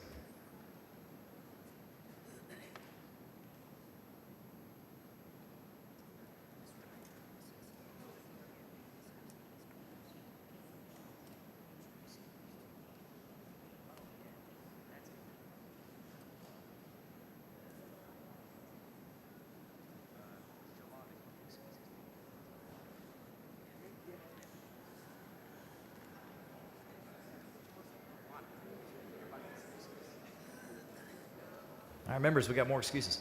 Members, please excuse Representatives Hull, Guillen, Metcalf, Darby, and Phelan to attend a meeting of the Committee on State Affairs on motion of Ms. Jones of Harris. Is there objection? Chair is not so ordered. Members, the question occurs on final passage of House Bill 1765. This is a record vote. The clerk will ring the bell. Show Ms. Bowers voting aye. Ms. Jones of Harris voting aye. Have all members voted? Have all members voted? There being 85 ayes, 32 nays, House Bill 1765 is finally passed. Chair lays out on third reading House Bill 1822. The clerk will read the bill. HB 1822 by Bowers relating jurisdiction of a juvenile court over certain persons and to the stealing and non-disclosure of certain juvenile records. Chair recognizes Ms. Bowers. Thank you, Mr. Speaker. Members, HB 1822 gives young people a second chance opportunity on education, employment, and housing, and ensures that one chapter does not have to define their entire story. Members, I the move question. passage. Members, the question occurs on final passage of House Bill 1822. This is a record vote. The clerk will ring the bell. Show Ms. Bowers voting aye. Have all members voted? Have all members voted? There being 64 ayes, 47 nays, House Bill 1822 finally passes. Chair lays out on third reading House Bill 3679. The clerk will read the bill. HB 3679 by Tupper relating the operation of certain vehicles preceding, during, and following disasters. Chair recognizes Mr. Tepper. Thank you, Mr. Speaker. This is that red dye fuel bill that can be used during emergencies declared by the governor. Move passage. Members, the question occurs on final passage of House Bill 3679. This is a record vote. The clerk will ring the bell. Have all members voted? Have all members voted? There being 114 ayes, 0 nays, House Bill 3679 finally passes. Chair lays out on third reading House Bill 4099. Clerk will read the bill. HB 4099 by Harris Davila relating to the treatment of a patient by a physical therapist without a referral. Chair recognizes Ms. Harris Davila. Thank you, Mr. Speaker. Members, this is a bill that will allow a patient to see a physical therapist for up to 30 days without a referral. I know this will help all of our constituents, but especially our working families, and I move passage. Members, the question occurs on final passage of House Bill 4099. This is a record vote. The clerk will ring the bell. Show Mr. Alders voting aye. Have all members voted? Have all members voted?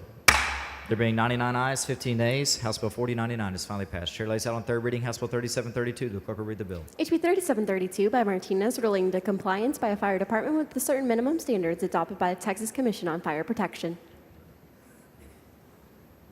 Members, please excuse Mr. Smithy to attend a meeting on the Committee on State Affairs on motion of Mr. Harless. Is there objection? Chair is none so ordered.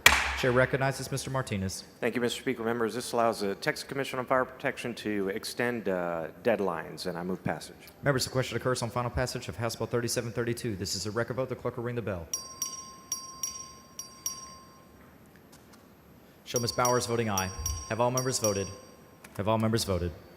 There being 116 ayes, 0 nays, House Bill 3732 is finally passed. Chair lays out on third reading House Bill 3171. The clerk will read the bill. HB 3171 by Lujan relating the compensation and employment condition standards by municipal charter, collective bargaining agreement, and to the impetus for resolution in collective bargaining with certain political subdivisions. Chair recognizes Mr. Lujan. Thank you, Mr. Speaker and members. HB 3171 allows firefighters to restore and maintain their bargaining impasse tools. Mr. Speaker, I move passage. Members, the question occurs on final passage of House Bill 3179. This is a record vote. The clerk will ring the bell. Have all members voted?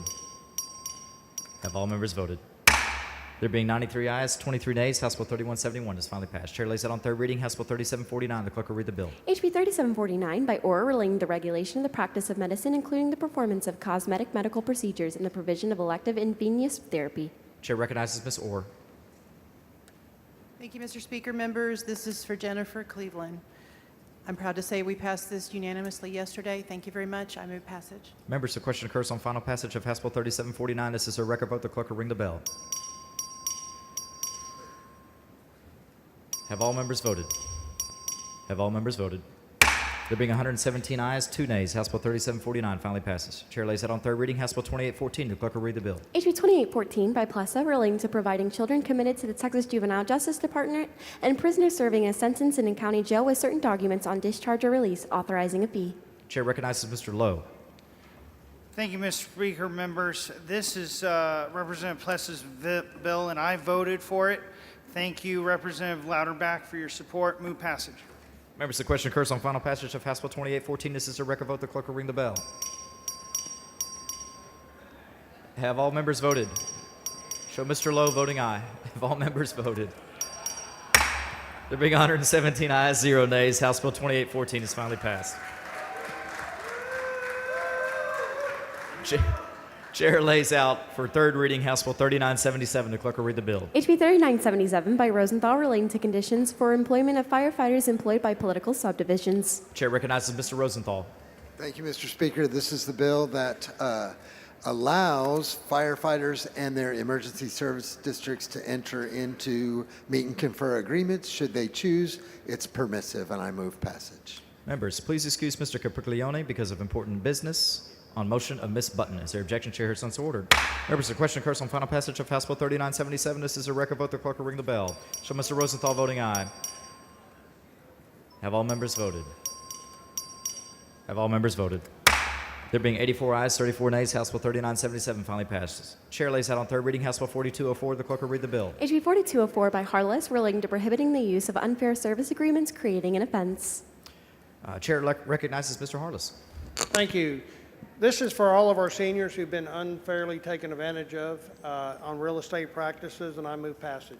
Members, the question occurs on final passage of House Bill 4204. This is a record vote. The clerk will ring the bell. Show Mr. Patterson voting aye. Have all members voted? Have all members voted? There being 169, 0 nays, House Bill 4204 finally passes. Chair lays it on third reading. House Bill 4207. The clerk will read the bill. HB 4207 by King, relating to obstructing a railroad crossing and the liability of a railway company for such obstruction, providing a civil penalty. Chair recognizes Mr. Ashby. Thank you, Mr. Speaker. Members, this is Representative King's bill that we passed yesterday that pertains to trains that block a railroad crossing for more than 30 minutes. Move passage. Members, the question occurs on final passage of House Bill 4207. This is a record vote. The clerk will ring the bell. Show Mr. Ashby voting aye. Mr. Harless voting aye. Have all members voted? Have all members voted? There being 103 ayes, 60 nays, House Bill 4207 finally passes. Chair lays out on third reading House Bill 4449. The clerk will read the bill. HB 4449 by Smithy, relating the sale of alcoholic beverages in areas annexed by certain municipalities. Chair recognizes Mr. Harless. Mr. Speaker. Mr. Harris, for what purpose? Will Mr. Huberty yield for questions?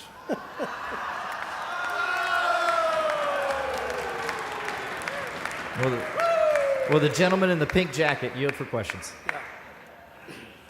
Apparently there are no questions. All right. This is Chairman Smitty's bill that we passed yesterday. I move passage. Members, the question occurs on final passage of House Bill 4449. This is a record vote. The clerk will ring the bell. Have all members voted? Have all members voted? There being 90 ayes, 25 nays, House Bill 4449 finally passes. Chair lays out on third reading House Bill 1820. The clerk will read the bill. HB 1820 by Bowers, relating the expunction of arrest records and files when a grand jury fails to find that a probable cause exists to believe in the alleged offense was committed. Chair recognizes Ms. Bowers. Thank you, Mr. Speaker. Members, this bill is about protecting people's futures, about ensuring that an accusation without evidence does not become a lasting stain. I move passage. Members, the question occurs on final passage of House Bill 1820. This is a record vote. The clerk will ring the bell. Have all members voted? Have all members voted? There being 105 ayes, 12 nays, House Bill 1820 is finally passed. Chair lays out on third reading House Bill 1876. The clerk will read the bill. HB 1876 by Tupper, relating the establishment of a career and technical education report and grant program by the Texas Education Agency. Chair recognizes Mr. Tepper. Mr. Speaker. Mr. Bryant, for what purpose? Will the gentleman yield? Gentleman, yield for questions. I will yield, yes, sir. Gentleman yields. I have just a quick clarification question. The bill provides for grants for the purposes stated in the bill, but the language says grants to independent school districts and charter schools. I just want to know from you, I don't think it's your intent, but I'd just like to get a clarifying statement here. You're not going to be giving the same size grant to a school district with thousands of students as you give to a individual charter school that may have hundreds. You know, sir, that's a good question. I doubt it. It doesn't state specifically in the bill, or at least I don't believe it does. But this will be parsed out by Texas Education Agency. I doubt they'll be looking to just haphazardly send. And the program also has to be audited and oversight by TEA, so they'll be responsible for the funds. Is it your intent as the author that a school district with thousands of students get the same size grant that an individual charter school with hundreds gets? That is not the intent. Thank you. This is Mr. Speaker, this is the bill that tracks better the real-life work experience for a lot of the vocational training we're doing in schools now. Move passage. Members, the question occurs on final passage of House Bill 1876. This is a record vote. The clerk will ring the bell. Have all members voted? Have all members voted? There being 91 ayes, 26 nays, House Bill 1876 finally passes. Chair lays out on third reading House Bill 1939. The clerk will read the bill.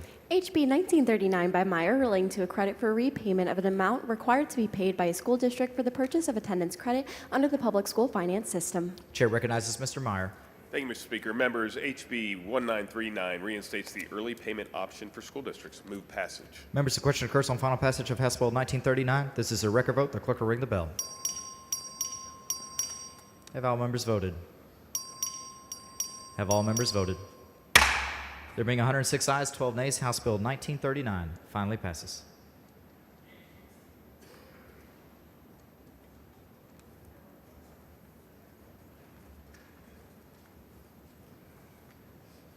Chair lays out on third reading House Bill 1347. The clerk will read the bill.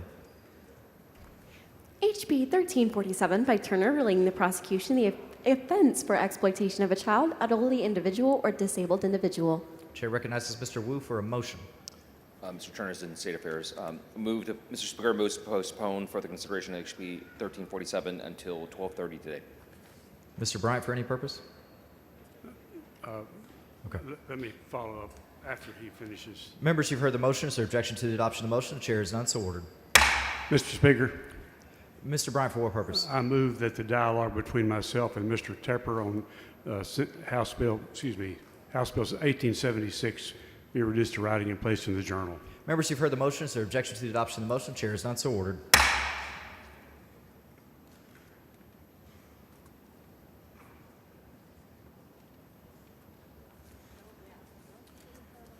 Chair lays out on third reading House Bill 2593. The clerk will read the bill. HB 2593 by Metcalf relating to increasing the criminal penalty for the offense of indecent assault against a disabled or elderly individual. Chair recognizes Mr. Hefner for a motion. Mr. Speaker, I move to postpone further consideration of HB 2593 until 12:30 p.m. today. Members, you've heard the motion. Is there objection to the adoption of the motion? The chair has none. The motion is adopted. Chair lays out on third reading House Bill 2136. The clerk will read the bill. HB 2136 by Bojani relating design and use of a model criminal citation. Chair recognizes Mr. Bojani. Thank you, Mr. Speaker. Members, House Bill 2136, developed with law enforcement, creates a work group to design a clear, uniform citation. Mr. Speaker, I move passage. Members, the question occurs on final passage of House Bill 2136. This is a record vote. The clerk will ring the bell. Have all members voted? Have all members voted?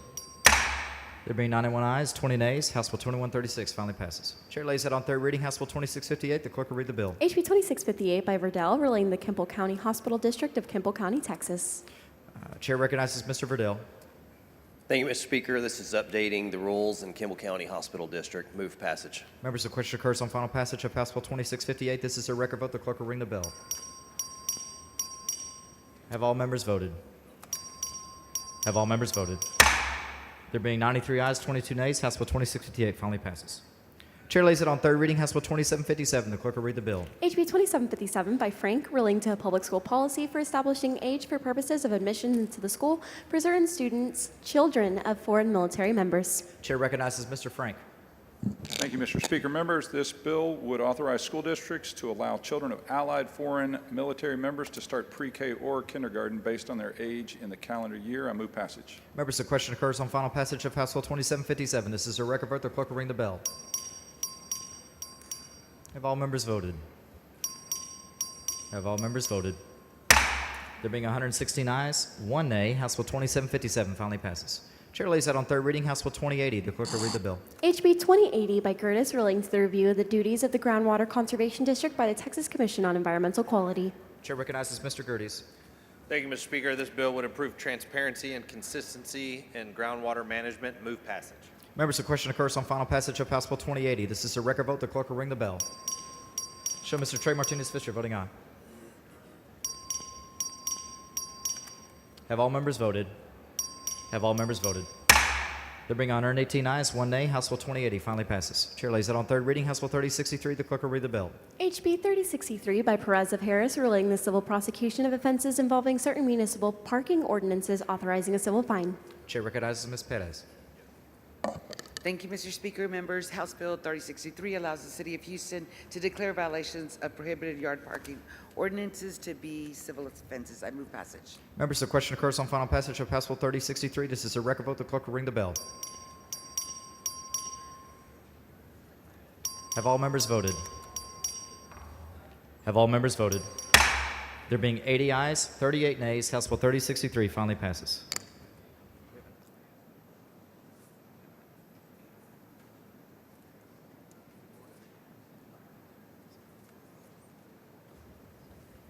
Chair lays it on third reading, House Bill 3006. The clerk will read the bill. HB 3006 by Canales, relating the purchase and installation of a climate control systems at facilities operated by the Texas Department of Criminal Justice. Chair recognizes Mr. Morales of Maverick. Thank you, Mr. Speaker. This is related to climate control systems at facilities operated by the Department of Criminal Justice and move passage. Members, the question occurs on final passage of House Bill 3006. The clerk will read the bill. This is a record vote. Clerk will read the bill. Have all members voted?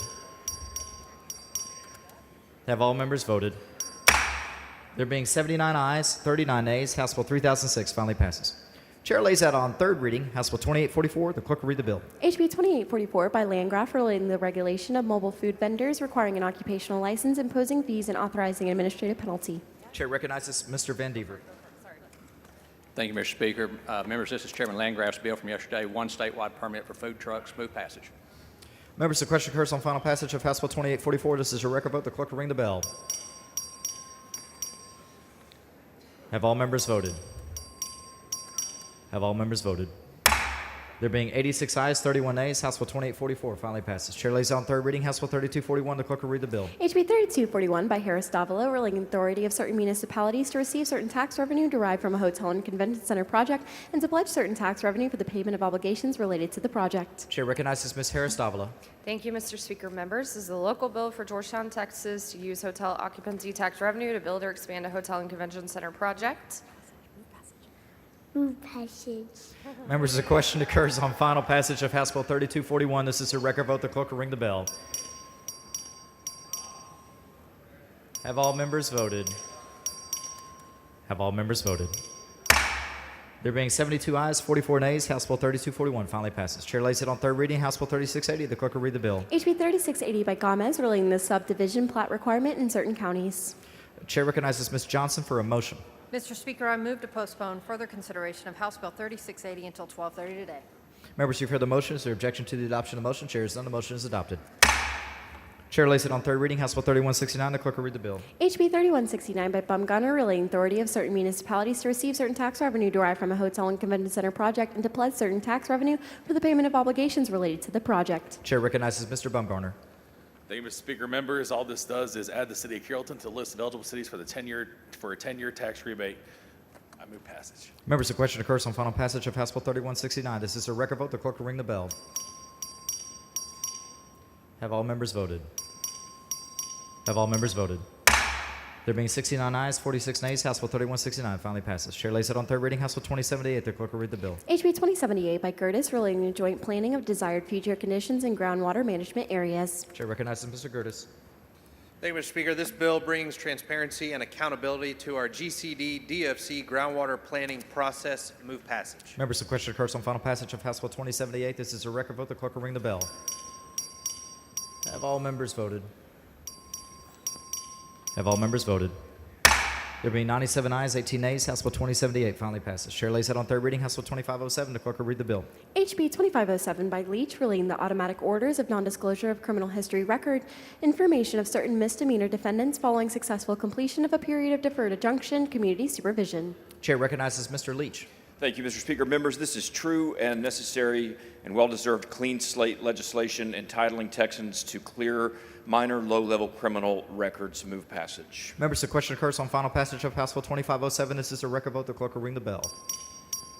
So, Mr. Leach voting aye. Have all members voted? Have all members voted? There being 119 ayes, 0 nays, House Bill 2507 is finally passed. Chair lays that on third reading, House Bill 4559. The clerk will read the bill. HB 4559 by Olcott, relating the repeal of Chapter 668 by the Government Code. Chair recognizes Mr. Olcott. Thank you, Mr. Speaker. Members, let's remove Chapter 668 from the Government Code. Oysters! Members, the question occurs on final passage of House Bill 4559. This is a record vote. The clerk will ring the bell. Have all members voted? Have all members voted? There being 114 ayes, 2 nays, House Bill 4559 finally passes. Chair lays out on third reading, House Bill 3405. The clerk will read the bill. HB 3405 by Hayes, relating the contents of a trust accounting. Chair recognizes Mr. Hayes. This bill simplifies trust accounting. Move passage. Members, the question occurs on final passage of House Bill 3405. This is a record vote. The clerk will ring the bell. Show Ms. Johnson of Harris voting aye. Have all members voted? Have all members voted? There being 119 ayes, 0 nays, House Bill 3405 finally passes. Chair lays out on third reading, House Bill 475. Clerk will read the bill. HB 475 by Johnson, relating Medicaid coverage and reimbursement for multisystematic therapy services. Chair recognizes Ms. Johnson for a motion. Mr. Speaker, I move to postpone further consideration of House Bill 475 until 12:35 p.m. today. Members who heard the motion should objection to the adoption of the motion. The chair is done. The motion is adopted. Chair lays out on third reading, House Bill 3463. The clerk will read the bill. HB 3463 by Wale, relating the prosecution of the offense of theft of service. Chair recognizes Mr. Wally.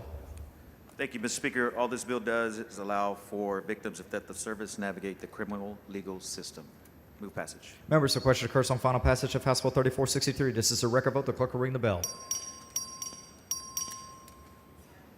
Have all members voted? Have all members voted? There being 113 ayes, 3 nays, House Bill 3463 finally passes. Chair lays it on third reading, House Bill 3441. The clerk will read the bill. HB 3441 by Luther, relating the liability of vaccine manufacturers for advertising a harmful vaccine. Chair recognizes Ms. Luther. Thank you, Mr. Speaker. This bill holds vaccine manufacturers accountable if they advertise a vaccine that causes injury. I move passage. Members, the question occurs on final passage of House Bill 3441. This is a record vote. The clerk will ring the bell. Show Mr. Harris voting aye. Have all members voted? Have all members voted? There being 88 ayes, 31 nays, House Bill 3441 finally passes. Chair lays it on third reading, House Bill 3520. The clerk will read the bill. HB 3520 by Spiller, relating the automobile liability insurance requirements for Transportation Network Company drivers. Chair recognizes Mr. Spiller. Thank you, Mr. Speaker. Members, this is the TNC insurance coverage bill. I move passage. Members, the question occurs on final passage of House Bill 3520. This is a record vote. The clerk will ring the bell. Have all members voted? Have all members voted? There being 85 ayes, 32 nays, House Bill 3520 finally passes. Chair lays it on third reading, House Bill 3178. The clerk will read the bill. HB 3178 by Verdell, relating the authority of certain counties to impose a hotel occupancy tax. Chair recognizes Mr. Verdell. Thank you, Mr. Speaker. Kerr County hot tax, move passage. Members, the question occurs on final passage of House Bill 3178. This is a record vote. The clerk will ring the bell. Have all members voted? Have all members voted? There being 66 ayes, 49 nays, House Bill 3178 finally passes. Thank you, Aisha. Thank you.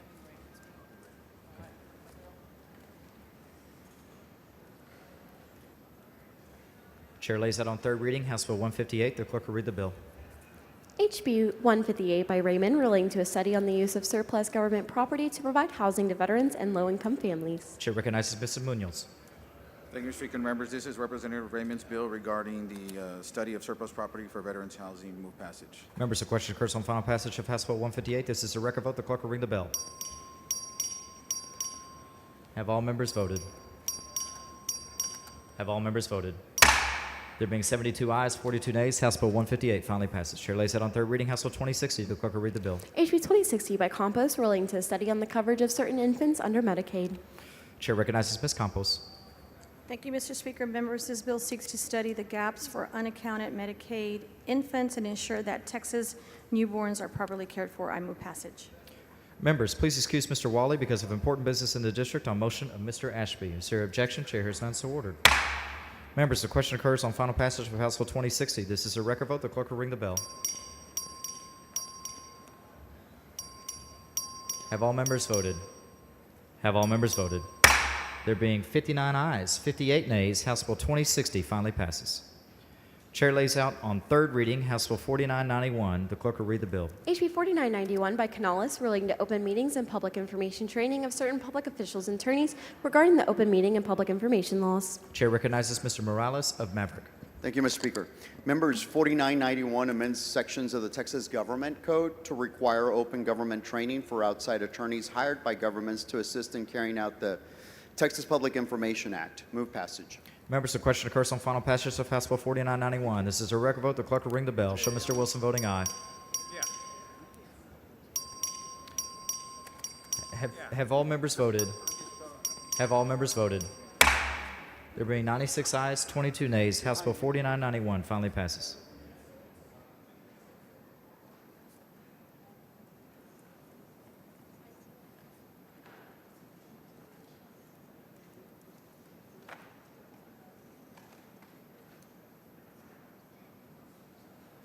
Chair recognizes Mr. Martinez Fisher for an announcement. Thank you, Mr. Speaker and members. Thank you for voting for Chair Canales' bill.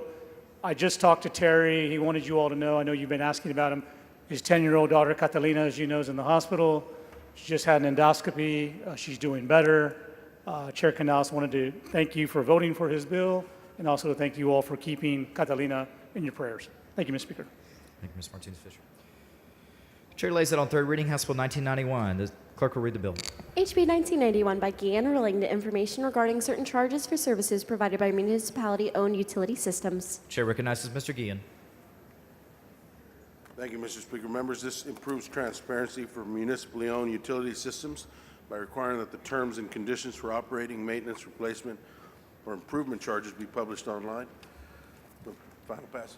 Members, the question occurs on final passage of House Bill 1991. This is a record vote. The clerk will ring the bell. Have all members voted? Have all members voted? There being 120 ayes, 0 nays, House Bill 1991 finally passes. Chair lays out on third reading House Bill 5596. The clerk will read the bill. HB 5596 by Leo Wilson relating the calculation of the voter approval tax rate for certain municipalities that receive municipal hotel occupancy tax revenue. Chair recognizes Ms. Leo Wilson. Members, speakers, House Bill 5596 is a bill that's bracketed to the city of Galveston. It outlines how hot tax funds must be spent. It creates a definition for misspent hotel occupancy tax revenue, and it creates a new rate component that subtracts the value of the misused hot tax funds from the amount of the property tax the city can level. I move passage. Members, the question occurs on final passage of House Bill 5596. This is a record vote. The clerk will ring the bell. Show Ms. Leo Wilson voting aye. Have all members voted?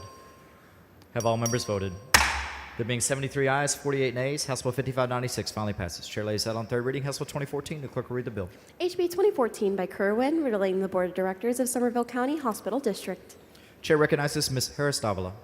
Thank you, Mr. Speaker. Members, this is Representative Kerwin's bill that is an adjustment to the Somerville County Hospital District Board of Directors. Move passage. Members, the question occurs on final passage of House Bill 2014. This is a record vote. The clerk will ring the bell. Have all members voted? Show Mr. Turner voting aye. Have all members voted? There being 109 ayes, 14 nays, House Bill 2014 finally passes. Chair lays out on third reading House Bill 2731. The clerk will read the bill. HB 2731 by Munoz relating the regulation of the roadside vendors and solicitors in certain counties. Chair recognizes Mr. Munoz. Mr. Speaker and members, this allows the Hidalgo County to promulgate rules to regulate roadside vending. Move passage. Members, the question occurs on final passage of House Bill 2731. This is a record vote. The clerk will ring the bell. Have all members voted? Have all members voted? There being 82 ayes, 38 nays, House Bill 2731 finally passes. Chair lays out on third reading House Bill 2417. The clerk will read the bill. HB 2417 by Campos relating the eligibility of certain wrongfully imprisoned persons for compensation and for the expunction of arrest records and files in the case. Chair recognizes Ms. Campos. Thank you, Mr. Speaker. Members, this bill will restore justice for wrongfully imprisoned individuals and allow them to seek compensation if they were granted expunction by a DA. I move passage. Members, the question occurs on final passage of House Bill 2417. This is a record vote. The clerk will ring the bell. Have all members voted? Show Ms. Cole, C-O-L-E, voting aye. Have all members voted? There being 91 ayes, 34 nays, House Bill 2417 finally passes. The chair announces the signing of the following in the presence of the House, which I can't read, but the clerk will read. SB 296, SB 462, SB 480, SB 682, SB 1146, SB 1265, SB 1666, SB 1844, SB 1921, SB 2039, SB 2052, SB 2173, SB 2284, SB 2925. Chair lays that on third reading. House Bill 2399. The clerk will read the bill. HB 2399 by Leo Wilson, relating to procedures and required findings in certain suits affecting the parent-child relationship. Chair recognizes Ms. Leo Wilson. Members, speakers, 2399 makes sure that courts will be required to provide detailed written findings that outline the specific facts and circumstances of why they're not returning the child to the parents following each permanent hearing. This is about promoting transparency in our courts and getting the parent-child relationship back together. Thank you. Members, the question occurs on final passage of House Bill 2399. This is a record vote. The clerk will ring the bell. Have all members voted? Have all members voted? There being 95 ayes, 30 nays, House Bill 2399 finally passes. Chair lays that on third reading. House Bill 2301. The clerk will read the bill. HB 2301 by Campos, relating the registration with and searches of the State Registry of Paternity. Chair recognizes Ms. Campos. Thank you, Mr. Speaker. Members, this bill expedites the adoption process by requiring DISHES to provide a paternity registry list, results within 10 days of receiving the request. I move passage. Members, the question occurs on final passage of House Bill 2301. This is a record vote. The clerk will ring the bell. Have all members voted? Have all members voted? There being 95 ayes, 32 nays, House Bill 2301 finally passes. Chair lays that on third reading. House Bill 3335. The clerk will read the bill. HB 3335 by Cole, relating the authority of a county to dispose of surplus and salvage property to a civic or charitable organization. Chair recognizes Ms. Cole. This bill gives counties the authority to dispose of surplus property for public purposes. Thank you. Move passage. Members, the question occurs on final passage of House Bill 3335. This is a record vote. The clerk will ring the bell. Have all members voted? Have all members voted? There being 67 ayes, 56 nays, House Bill 3335 finally passes. Chair lays out on third reading House Bill 3234. The clerk will read the bill. HB 3234 by Cortez, relating the authority of political subdivision to regulate construction and renovation of structures owned by certain counties. Chair recognizes Mr. Cortez. Thank you, Mr. Speaker. Members, House Bill 3234 allows counties with over 1 million residents to utilize their own licensed inspectors for compliance checks on county-owned or leased buildings. I move passage. Members, the question occurs on final passage of House Bill 3234. This is a record vote. The clerk will ring the bell. Have all members voted? Have all members voted? Woo!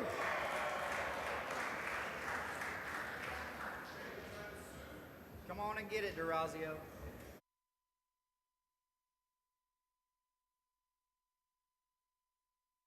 There being 95 ayes, 28 nays, 1 broken gavel, House Bill 3234 finally passes. Okay. A little lighter tap. All right. Carrying on. Chair lays that on third reading, House Bill 3320. The clerk will read the bill. HB 3320 by Oliverson, relating the property and casualty self-insurance pool for certain religious institutions, authorizing fee and providing administrative penalties. Mr. Frank, for what purpose? Parliamentary inquiry. State your inquiry. Are you aware of what the score is between Big Cody and Little Cody? Well, it depends on your definition, but that's not a proper parliamentary inquiry. Thank you. All right. He is shorter than me.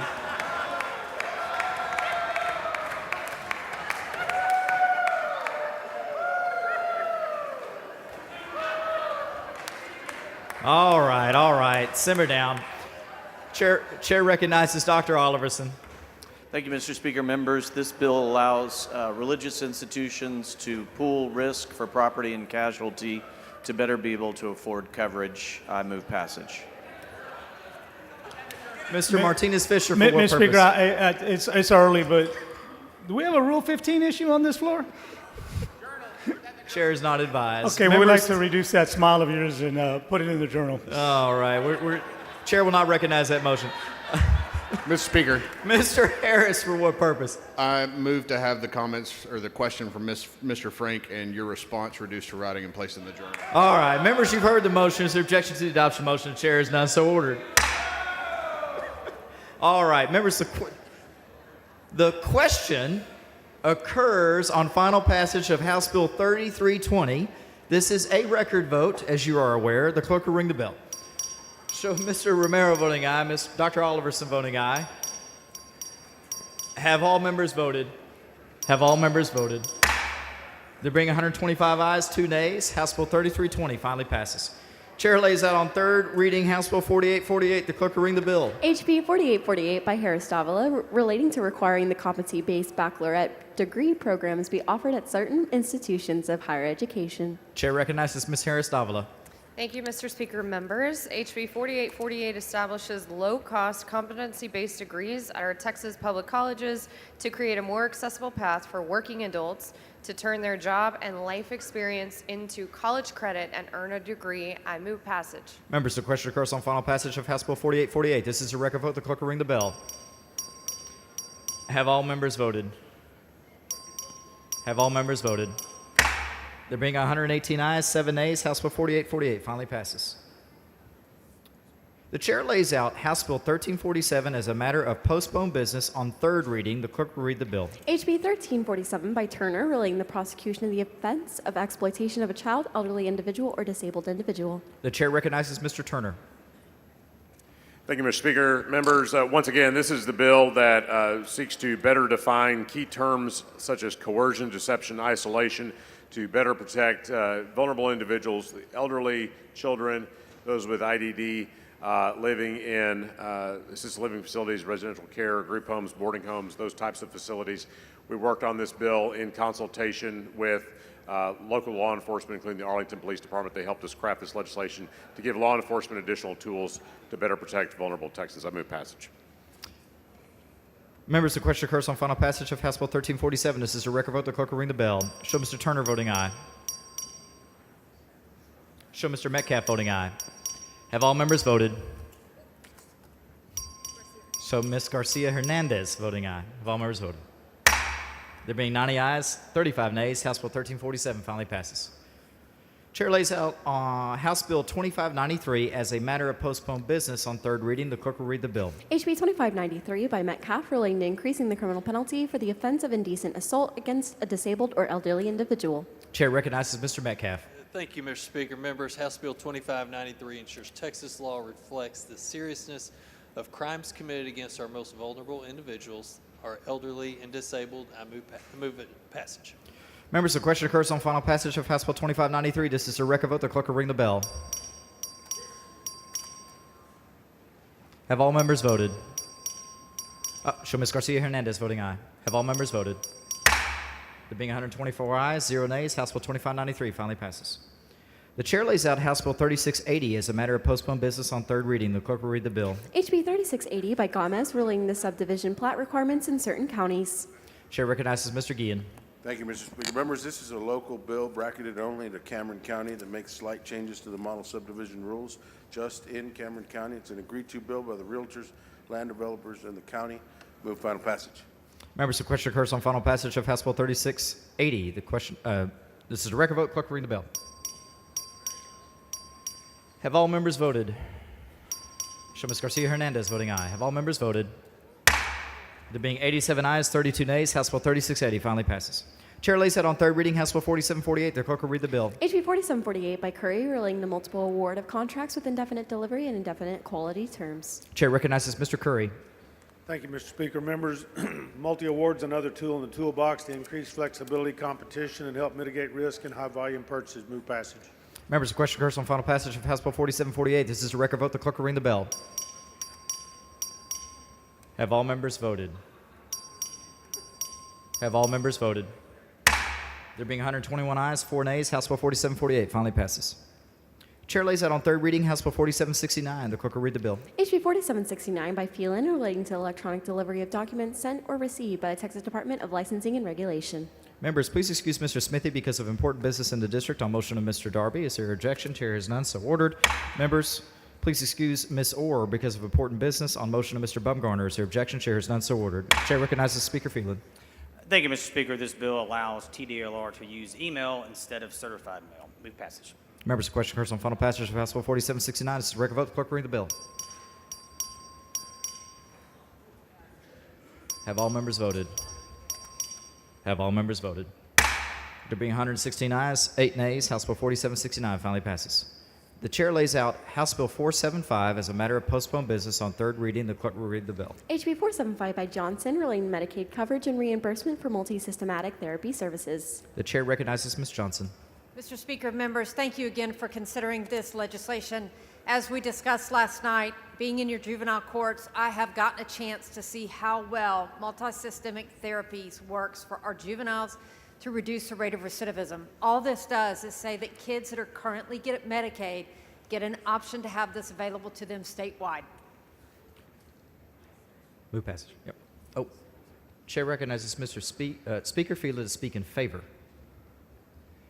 Thank you, Mr. Speaker, members. Yesterday was a fun day. The good part is you have a lot of fun. 12 o'clock strikes. People try to get their bills done.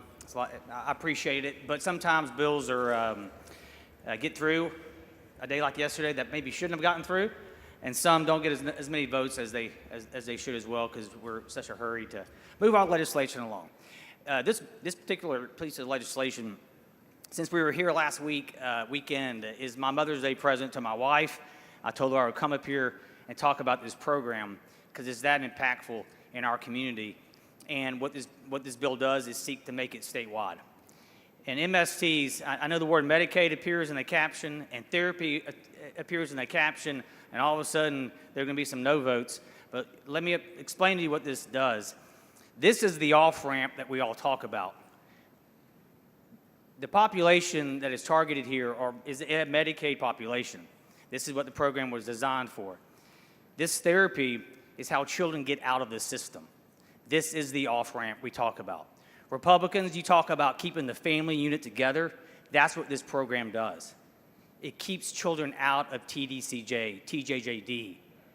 We don't put them in the little boys' prison waiting to go to the big boys' prison. This gets them out of that. It's family-based. The therapist goes to the family's home and meets with the family to figure out what's wrong with this child. And I use this phrase all the time.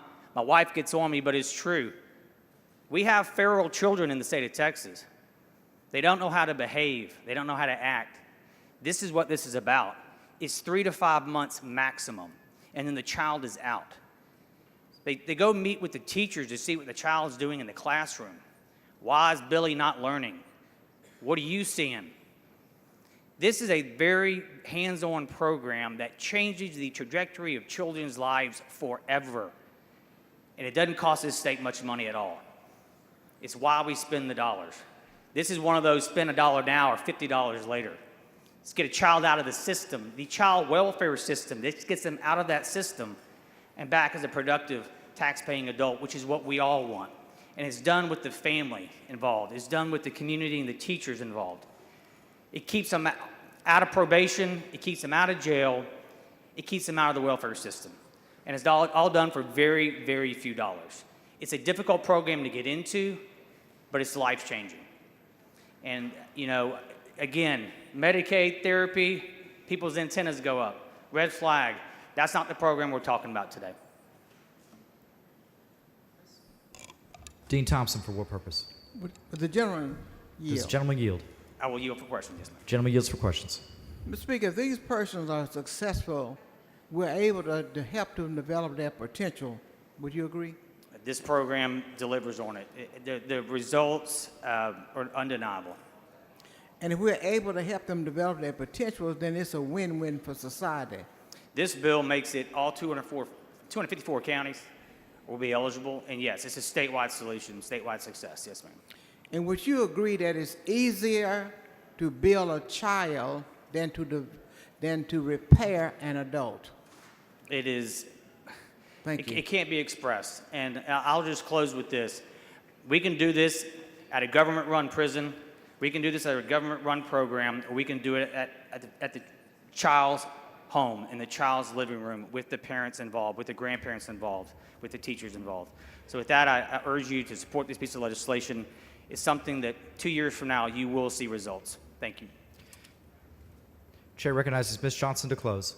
Thank you, Speaker Phelan. And for Kim Phelan, who's in the courthouse every day working with this population, Thank you so much for everything that you all have done. Members, I humbly ask that you please support this program on behalf of every child of the state of Texas. I move passage. Members, the question occurs on final passage of House Bill 475. This is a record vote. The clerk will ring the bell. Shall Speaker Phelan voting aye? Have all members voted?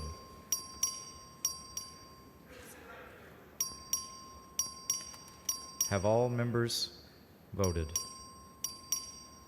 All members voted. There being 99 ayes, 23 nays, House Bill 475 finally passes. Chair lays out on third reading House Bill 4795. The clerk will read the bill. HB 4795 by Noble relating to duties of the Vital Statistics Unit of the Department of State Health Services in relation to certain suits affecting the parent-child relationship, including in regard to electronic transmission of certain information. The chair recognizes Ms. Noble. Thank you, Mr. Speaker. This bill will save weeks in the adoption process so children can find permanency in their forever homes. I move passage. Members, the question occurs on final passage of House Bill 4795. This is a record vote. The clerk will ring the bell. Have all members voted? Have all members voted? There being 121 ayes, 1 nay, House Bill 4795 finally passes. Chair lays out on third reading House Bill 2086. The clerk will read the bill. HB 2086 by Plessa relating to a motion for determining a plaintiff is a fictitious litigant.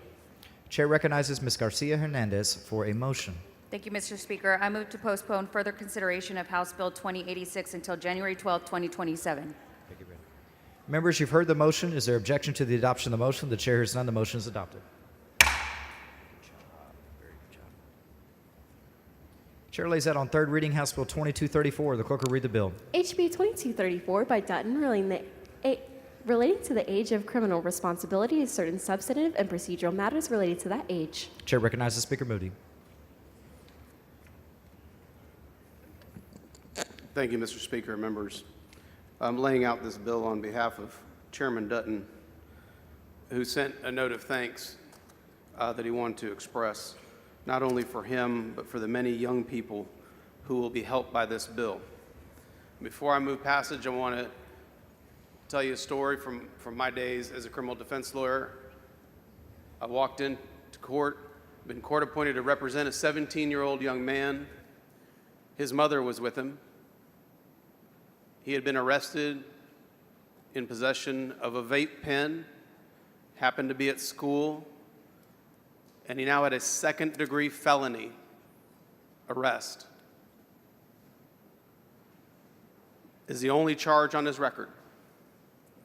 And I sat and talked to his mom, who was in tears. And she said, they called me from the jail, and I was trying to figure out, why is my 17-year-old kid in the jail? And I said, ma'am, it's because he's an adult in the criminal justice system. She was baffled by that. And I said, not only that, he is now looking at a second-degree felony. And I said, I don't know how this is going to play out, but these are very serious charges, and these are now on his record as an adult in the system. She goes, we can't even vote. I said, I know, but for these reasons, he's going to be in the adult jail, and he's going to be in adult community supervision if he ends up getting convicted of this. Those are examples that you can find in every one of your districts of kids being treated as adults. And we've talked about the difference between kids and adults, and we just talked about, Speaker Phelan up here, how we want to focus differently on kids than we focus on adults. Those systems need to be separated. And members, Texas is in the vast minority of states that treats anyone under the age of 18 as an adult.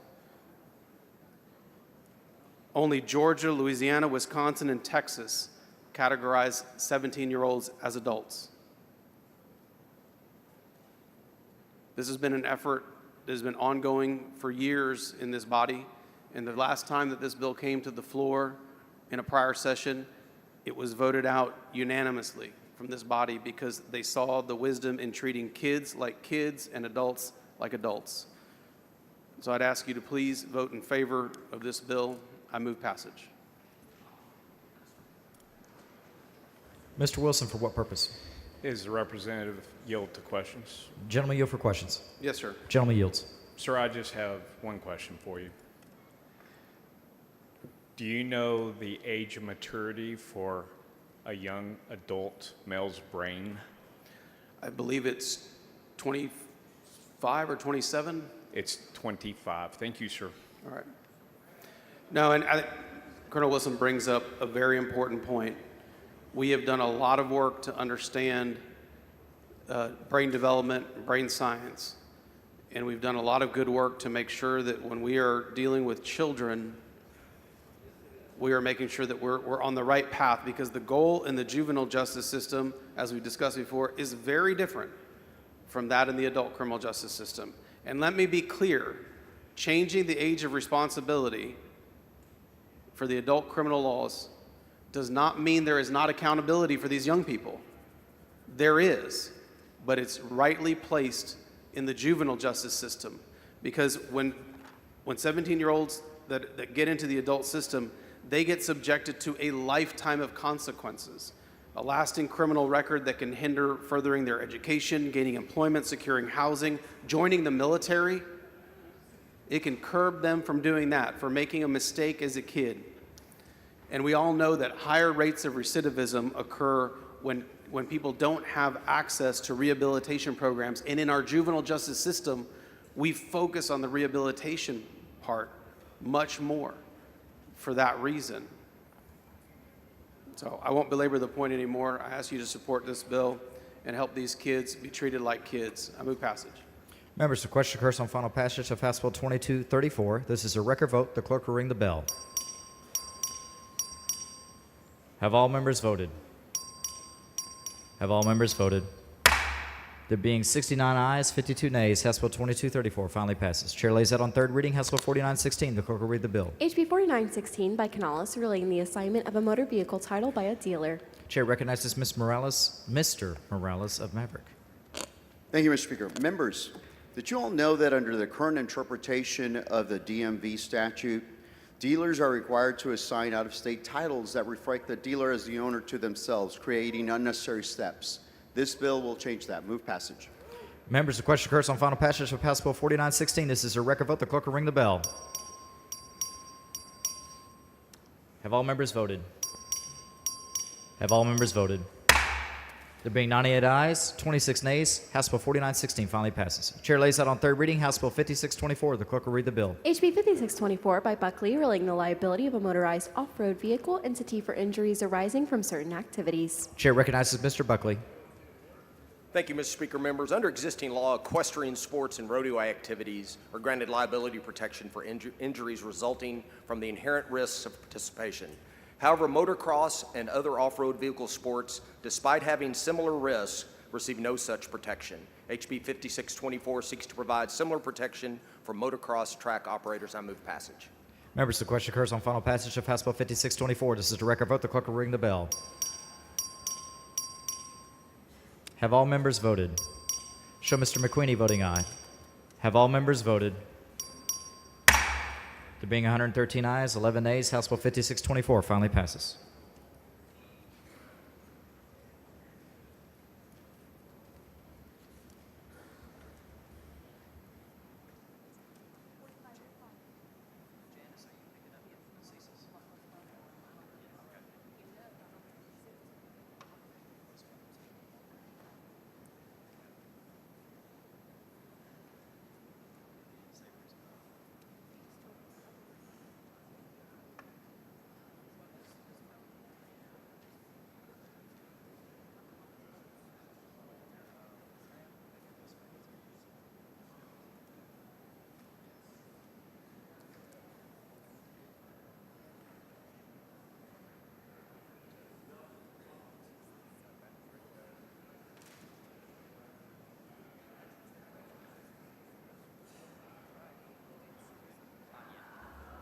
The chair lays out House Bill 4505.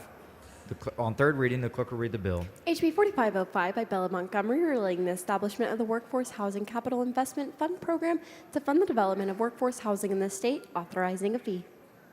The chair recognizes Ms. Holt for a motion. Mr. Speaker, I move to postpone further consideration of HB 4505 until 1:15 p.m. today. Members, you've heard the motion. Is there objection to the adoption of the motion? The chair is none. The motion is adopted. Chair lays out on third reading House Bill 5093. The clerk will read the bill. HB 5093 by Bojani, relating to disclosure under the public information law of certain contact information of a notary public that is maintained by the Secretary of State. Chair recognizes Mr. Bojani. Thank you, Mr. Speaker. Members, this is a pro-transparency bill. I move passage. Members, the question occurs on final passage of House Bill 5093. This is a record vote. The clerk will ring the bell. Have all members voted?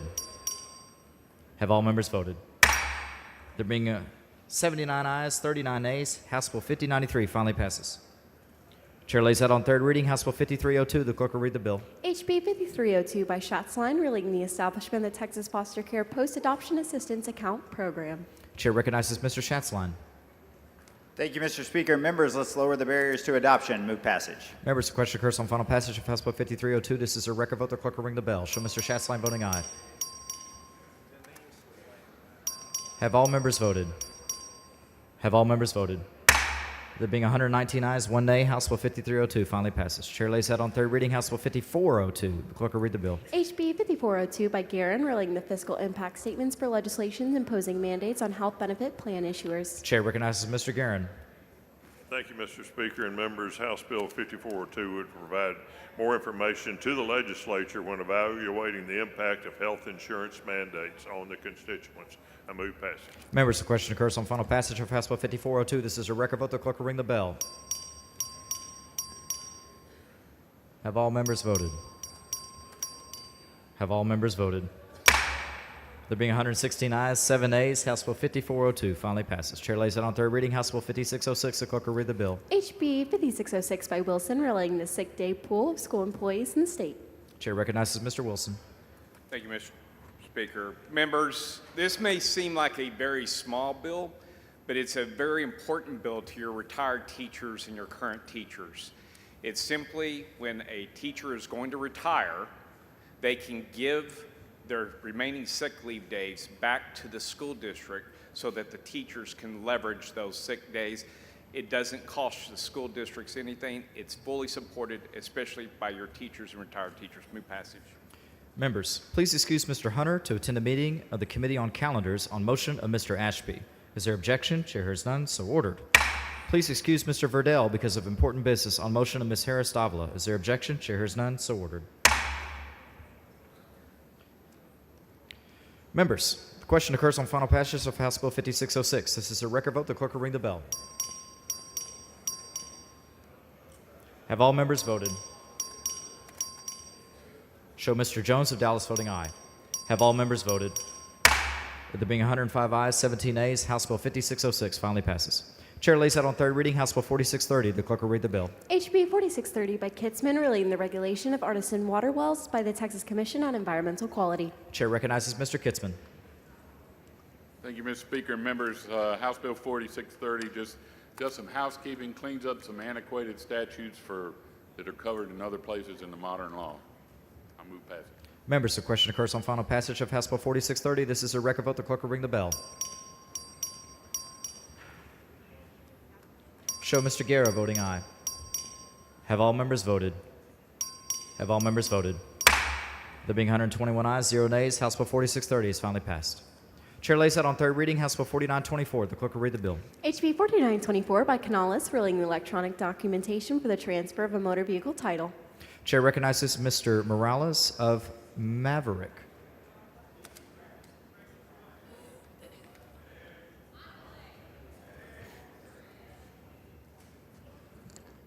Thank you, Mr. Speaker. 4924 streamlines the title transfer process by prohibiting the DMV from requiring a physically printed electronic signature. Move passage. Members, the question occurs on final passage of House Bill 4924. This is a record vote. The clerk will ring the bell. Have all members voted?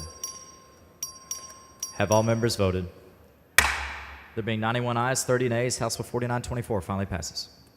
Chair lays out on third reading House Bill 3339. The clerk will read the bill. HB 3339 by Ward Johnson, relating the study on maternal mortality and morbidity among black women in the state. Members, please excuse Representatives Gerdes, Harris, Leach, and Tepper to attend a meeting on the Committee on Calendars on motion of Mr. Munoz. Is there objection? Chair is none, so ordered. Chair recognizes Ms. Ward Johnson. Thank you, Mr. Speaker and members. HB 3339 is a simple bill that would allow for the Department of State Health Services to review and make recommendations of maternal mortality and morbidity in Black mothers. It would be a benefit to all mothers who go into the hospital and would like to be able to come back home to their family. Let's do everything we can to save a mother's life. I move passage. Members, the question occurs on final passage of House Bill 3339. This is a record vote. The clerk will ring the bell. Show Ms. Bowers voting aye. Show Ms. Jolanda Jones of Harris voting aye. Show Mr. McLaughlin voting aye. Have all members voted? Have all members voted? There being 68 ayes, 52 nays, House Bill 3339 finally passes. Chair lays it on third reading, House Bill 3793. The clerk will read the bill. HB 3793 by McLaughlin, relating to the procedures for a commissioner's court to close, abandon, or vacate certain public roads. Chair recognizes Mr. McLaughlin. Mr. Speakers, members, House Bill 3793 gives counties limited flexibility when closing roads next to residential lots. Move passage. Members, the question occurs on final passage of House Bill 3793. This is a record vote. The clerk will ring the bell. Have all members voted? Show Ms. Jones of Harris voting aye. Show Mr. Rosenthal voting aye. Show Mr. Bojani voting aye. Have all members voted? There being 118 ayes, 1 nay, House Bill 3793 finally passes. Chair lays out on third reading House Bill 3631. The clerk will read the bill. HB 3631 by Hunter, relating to credit against required recapture payments for certain school districts at the cost of windstorm and hail insurance under the public school finance system. Chair recognizes Ms. Villalobos. This bill is for recapture credits for school districts when it comes to hail and windstorm insurance. Move passage. Members, the question occurs on final passage of House Bill 3631. This is a record vote. The clerk will ring the bell. Have all members voted? Have all members voted? There being 101 ayes, 15 nays, House Bill 3631 finally passes. Chair lays out on third reading House Bill 4882. The clerk will read the bill. HB 4882 by Schaffner, relating to newborn and infant testing for congenital cytomegalovirus. Chair recognizes Ms. Schaffner. Thank you, Speaker. Infant babies, so they can hear. Move passage. Members, the question occurs on final passage of House Bill 4882. This is a record vote. The clerk will ring the bell. Have all members voted? Show Mr. Bumgarner voting aye. Have all members voted? There being 117 ayes, 0 nays, House Bill 4882 finally passes. Chair lays it on third reading, House Bill 5509. The clerk will read the bill. HB 5509 by Bumgarner, relating the suspension or revocation of a hotel or motel certificate of occupancy by a municipality for suspected human trafficking. Chair recognizes Mr. Bumgarner. Thank you, Mr. Speaker. Members, this is the bill we passed last night to allow municipalities to crack down on human trafficking at hotels and motels. Mr. Speaker, I have an amendment. The following amendment. The clerk will read the amendment. Amendment by Bumgarner. Chair recognizes Mr. Bumgarner on the amendment. Thank you, Mr. Speaker. This amendment I worked on with the Texas Hotel and Lodging Association to ensure due process for hotels. This amendment ensures that municipalities may only suspend or revoke a CO if a law enforcement officer has provided an affidavit or probable cause swearing that criminal human trafficking is actively occurring at the hotel, and a court with jurisdiction issues an order stating that findings of probable cause that human trafficking activity is occurring or has occurred. I move adoption. Mr. Bumgarner sends up an amendment. The amendment is acceptable to the author. Is there objection to the adoption of the amendment? Chair hears none. The amendment is adopted. Chair recognizes Mr. Bumgarner to close.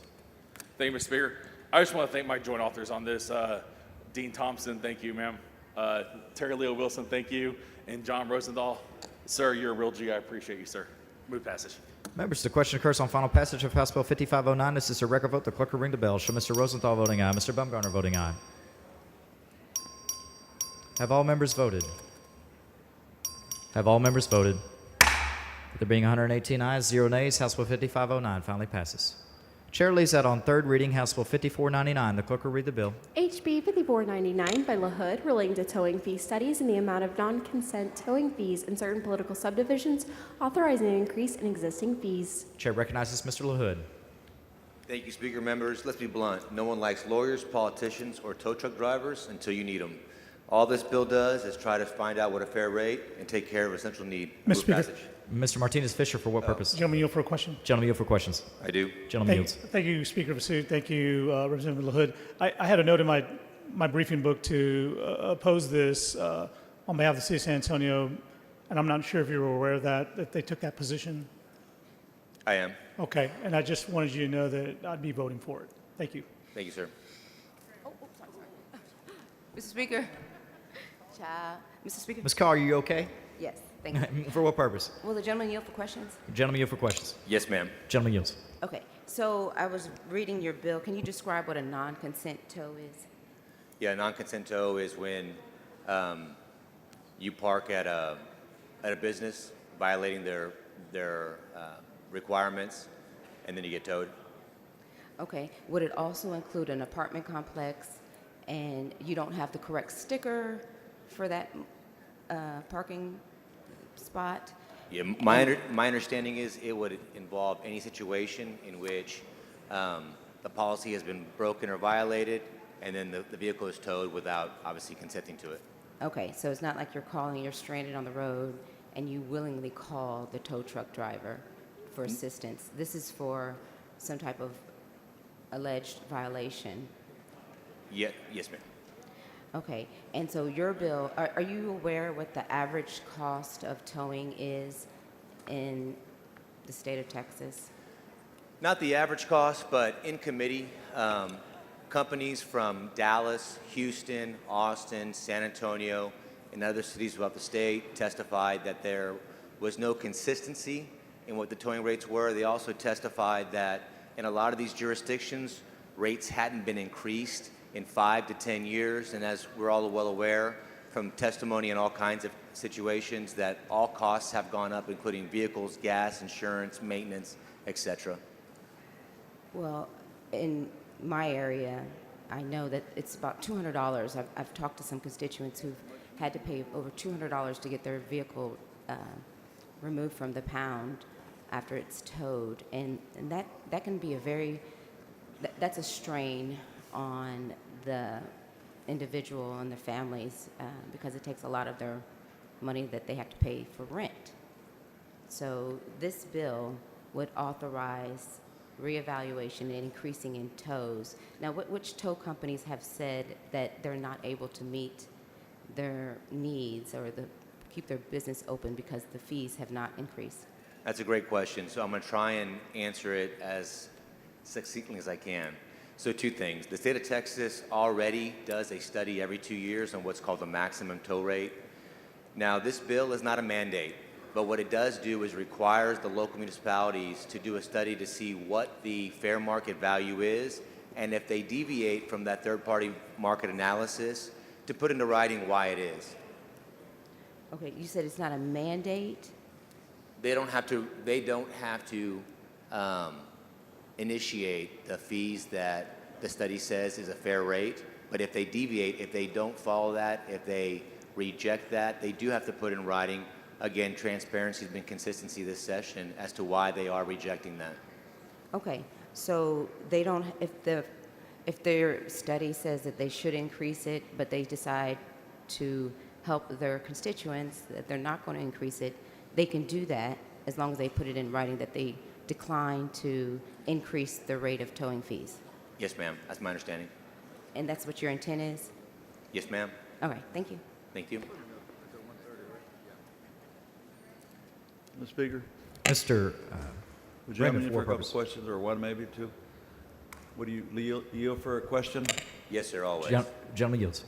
Well, I guess it's a question, but I'm looking at the printout of all our bills, and I think there's a typo in the caption that was listed on here, because it says $54.99 by LaHood, and then on the second line it says authorizing an increase. Authorizing an increase, is that a typo? What do you mean is a typo? Is it, Like it shouldn't be on there? Authorizing. I'm not advised. Never mind, man.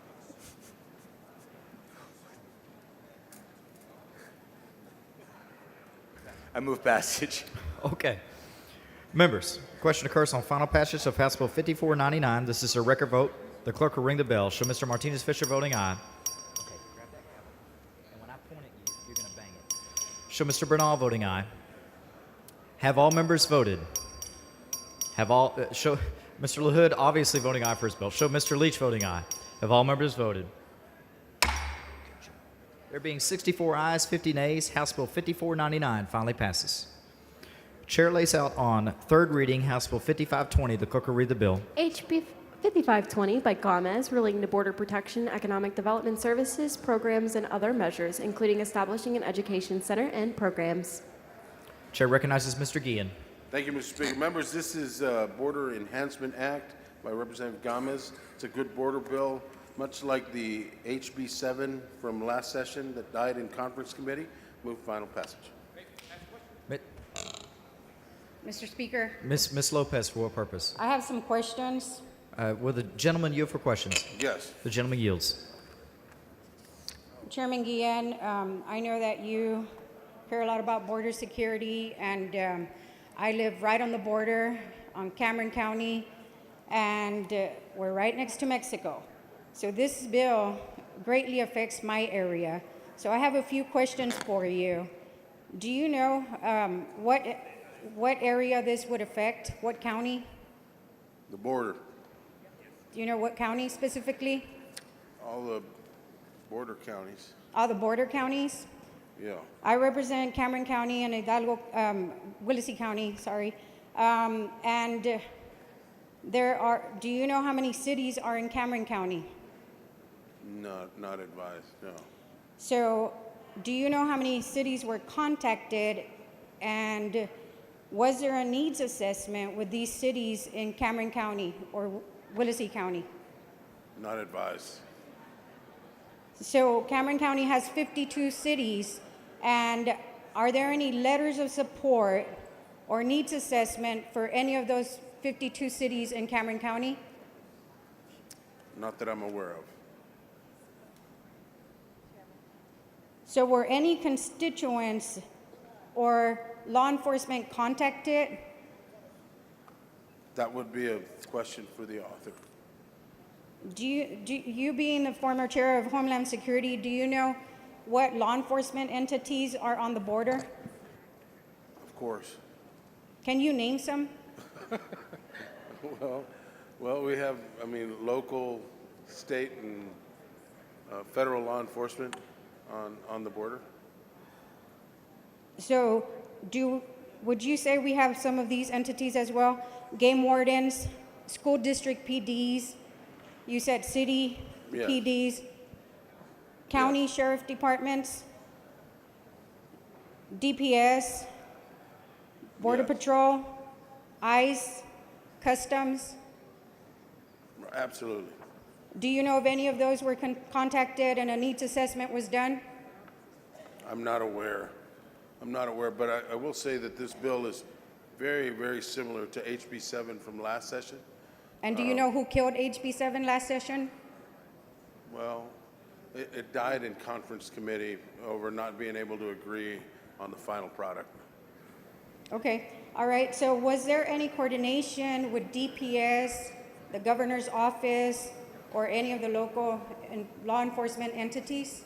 I know there certainly was back last session under HB 7. We coordinated with many entities. Was there I'm any not sure about coordination on this bill with DPS, the governor's office, or local law enforcement? That would be another question for the author. I'm sure they had to, but I'm not aware of the specific answer Can you to that. mention some of the counties on the border that this would affect? Well, starting with mine, I have Starr and Zapata counties on the border, and then, of course, in the valley, you've got Hidalgo and Cameron, and then you move on up the border, and you've got Webb, Maverick, Kinney. I'm already impressing myself with how many counties I can name, but there's Valverde, and there's El Paso County, and there's a few in the middle that Eddie Morales can probably refresh my memory on, but Do you know if any of those state reps were contacted about this bill? that would be a question for them. I don't know. I appreciate you, Mr. Chairman. And the last question is accountability. This bill will also use some of our Texas taxpayers' funding for this bill. Do you know who's going to be held accountable for this funding?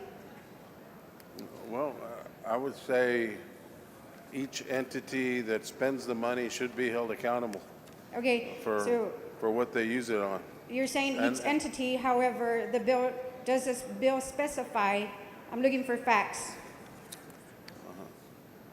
Does it specify what? I'm sorry. who will be accountable for the funding? That's okay if you don't know, it's not your bill. I appreciate you, Chairman. Thank you, Mr. Speaker. Mr. Kane, for what purpose? Question for the author. Gentleman, here for questions? Yes. Gentleman yields. Mr. Ginn, I realize the real author of this bill isn't here today. Do we have any idea if she's going to be here? I've got questions as well, and Ms. Lopez had some real questions that I know she'd be better equipped to answer. I've got concerns with this and questions. Could we postpone this until she's present? She's got important business in the district. Okay, thank you. Mr. Speaker? And for what purpose? I rise on a point of order against further consideration of this bill under Rule 8, Section 3 on the grounds that the bill contains more than one subject. Bring your point of order down front.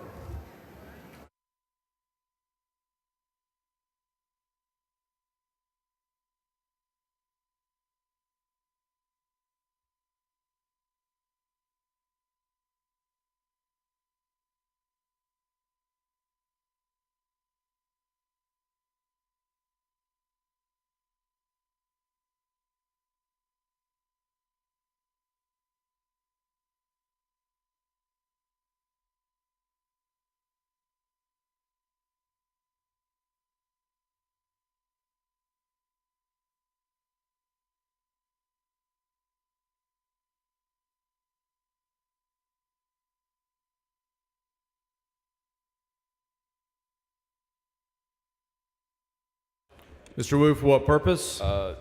Speaker, I request for conversations on the following bills to be transcribed and placed in the journal: HB 413, 463, 557, 786, 824, 5525, SB 434, and HB 1765.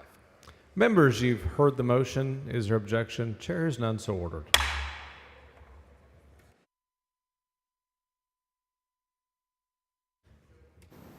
The chair recognizes Ms. Rodriguez Ramos for a recognition. Good morning, everyone, and thank you all for being here, and thank you for your wonderful staffs for helping us get through the last couple of weeks. But today I want to thank you. I want to take time today and take a moment to recognize my incredible team here on the right side of the gallery. Please stand up. Thank you. Yes. On the right side of it? Okay, yeah, well.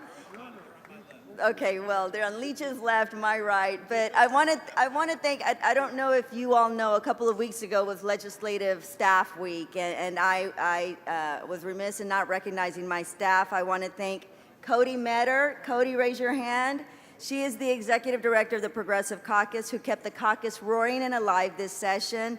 I'd keep them forever, but they accepted their position at UT Law as a law student, and so congratulations for that, Cody, for going to law school. Yes, we have a few upcoming law grads here on the floor. I want to thank Drew Corbett, who is running our Communications and Doge Committee.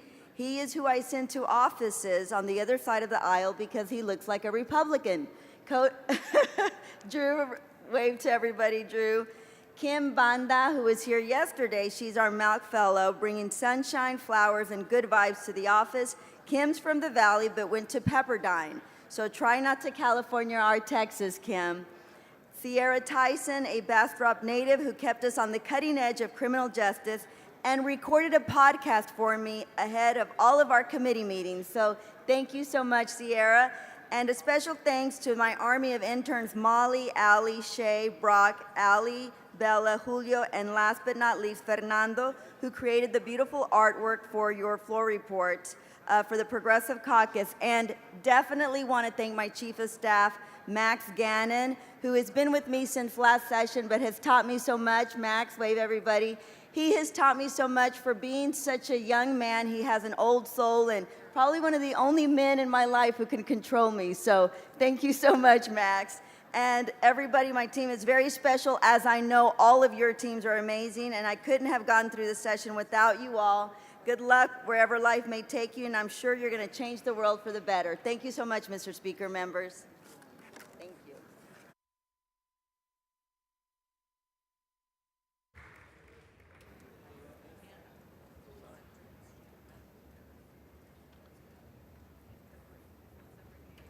Mr. Speaker. Mr. Doorkeeper, Mr. Speaker, I have a messenger from the Senate at the door. admit the messenger.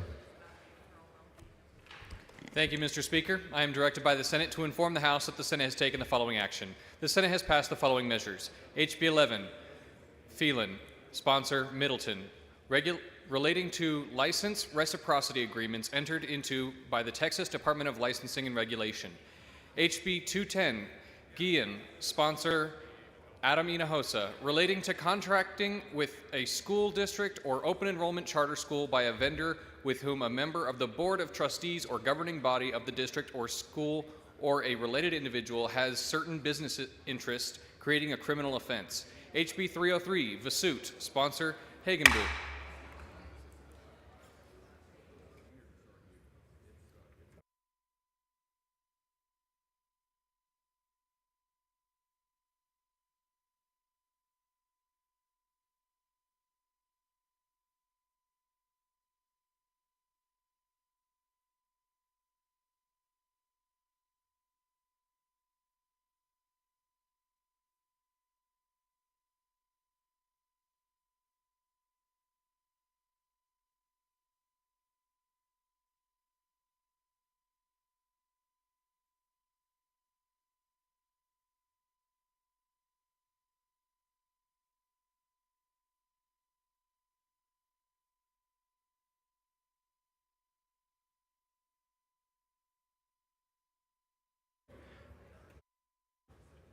Chair recognizes Mr. Bojani for recognition.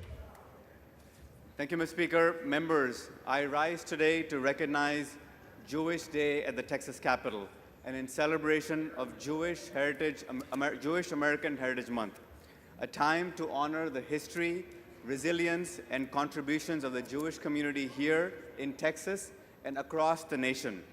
We are privileged to be joined today by Jewish Texans who carry forward the traditions shaped by remarkable perseverance. I ask them to please rise so we may recognize them.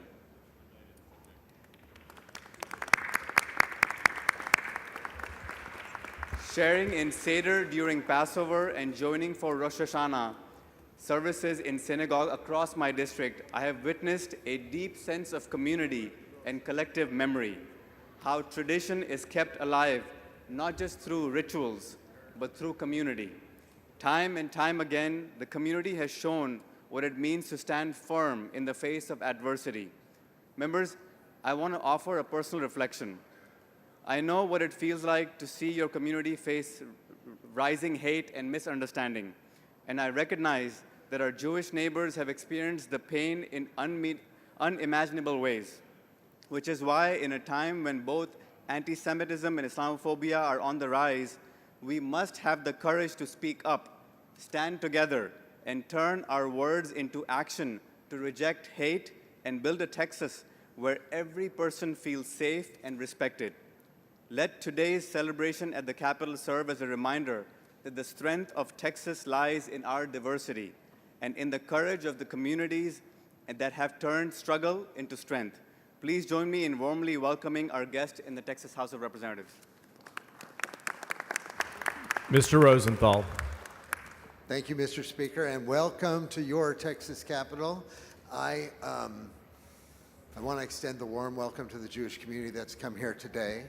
I also want to echo my colleagues' sentiments about how important it is for folks of different faiths and different ethnicities and all the intersections. Where hate comes at us, it's all the same hate, it just looks like it's in different flavors. And that's why we need to stand together in unity. So when hate comes at us, at your community, at our community, at your community, at our community, those haters should find us standing together with our arms locked in the face of that in unity and love. Thank you so much for being here today. Mr. Curry. Thank you, Mr. Speaker. Members, I'm going to say this very strongly. There are 7 known civilizations of God. The first one was Israel, and the 7th one is the United States of America. Texas being the best state in America, I can assure you one thing, that we stand together with Israel. We always will. We'll stand as firm as anybody, and we'll fight right alongside of you until hell freezes over. So I will tell you, I wear this flag on my chest every day with honor. I'm a huge supporter of Israel, and I appreciate all of the Jewish faith. And thank you, and welcome to your Texas House. Thank you, Mr. Speaker. Mr. Reynolds. Thank you, Mr. Speaker. Members, it is an honor to stand here in solidarity to celebrate Jewish Heritage Day at the Capitol. Back in the early civil rights movement, it was the Jewish community that stood shoulder to shoulder with the African American community fighting for civil rights. In fact, it was the Jewish community that helped co-found the NAACP back in 1910. And the NAACP's highest award that it gives out is named after a Jewish family that helped financially support the NAACP. So I am proud to stand shoulder to shoulder with my Jewish brothers and sisters, standing in solidarity. Our diversity is our strength. As a proud Christian, I'm so proud to worship and fellowship with many of my Jewish brothers and sisters, and I'm so happy that to see such great diversity and appreciation for our Jewish community, not just today, but every single day. We must all speak out against anti-Semitism. We must all speak truth to power and do everything we can to love all of our brothers and sisters as Christ loved the church. Thank you. Ms. Flores. Thank you, Mr. Speaker. Members, as a member of a blended family, my husband is Jewish, and my ancestry is Sephardic. So I am very proud to stand in unity with you in representing my family, who holds your culture and your religion very dear to our hearts. So with that said, I am a strong believer in separation of church and state, but I know that there is no room for hate in any state. So I am strongly with everyone here that says love must conquer all, and we must all love each other and try to silence the voices of hate. Thank you. Ms. Jones. Mr. Speaker, members, I want to take a moment to recognize and uplift the Jewish community across Texas. I had the profound honor of helping save the life of a young Jewish woman named Megan Kaplan. My son Giovanni and I were awarded a Hero Award for those actions, but the true reward was being embraced by the family, by Megan and her mom, Kara. Their strength, warmth, and resilience continue to inspire me. The Jewish community is a vital part of the rich fabric of Texas, and especially in times like these, we must stand firmly against anti-Semitism and all forms of hate. To the Jewish community, you are welcome here, you are valued, and you are not alone. Thank you. Ms. Simmons. Good morning and welcome to your Texas Capitol. I had not planned on saying anything, but I have to acknowledge and take a point of personal privilege to my predecessor and constituent, Mr. Paul Corbett up there, my good friend Hayden, and the Thomas family, who I love dearly. I'm also very proud to represent a portion of Meyer Land, which is a Houston neighborhood that has very large Jewish population. So thank you so much for being here. We are all standing with you and standing against hate. And again, welcome to your Texas Capitol. Thank you.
Ms. Weiner on the floor of the House.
Point of order is withdrawn. Chair recognizes Mr. Guillen. Move passage.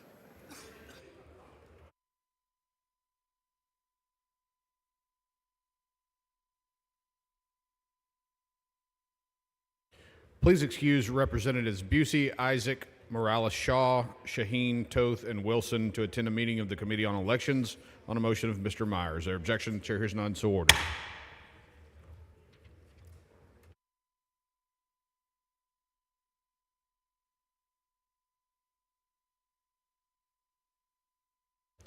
Ms. Lopez in opposition to the bill.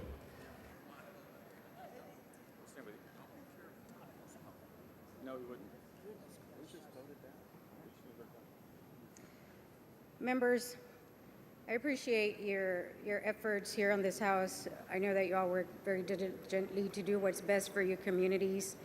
And in this situation, I am on the border, and this greatly affects us.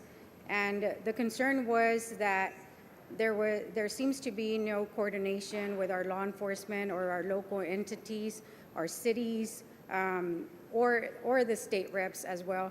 And so that's why I brought up the questions and the accountability on the funding. How is this money going to be used? Who's going to hold it accountable? And I ask you to vote what is best for Texas.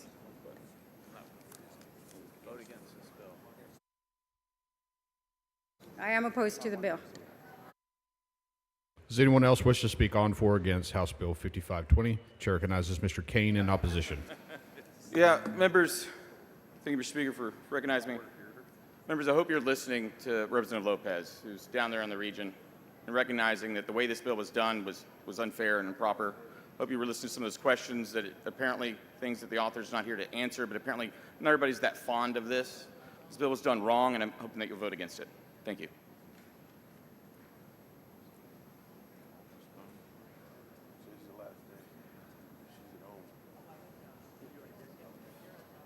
Mr. Guillen to close. Thank you, Mr. Speaker. Members, this is the Texas Border Enforcement Act. This is about border security. It directs the Department of Public Safety to designate a liaison to coordinate with U.S. Customs and Border Protection.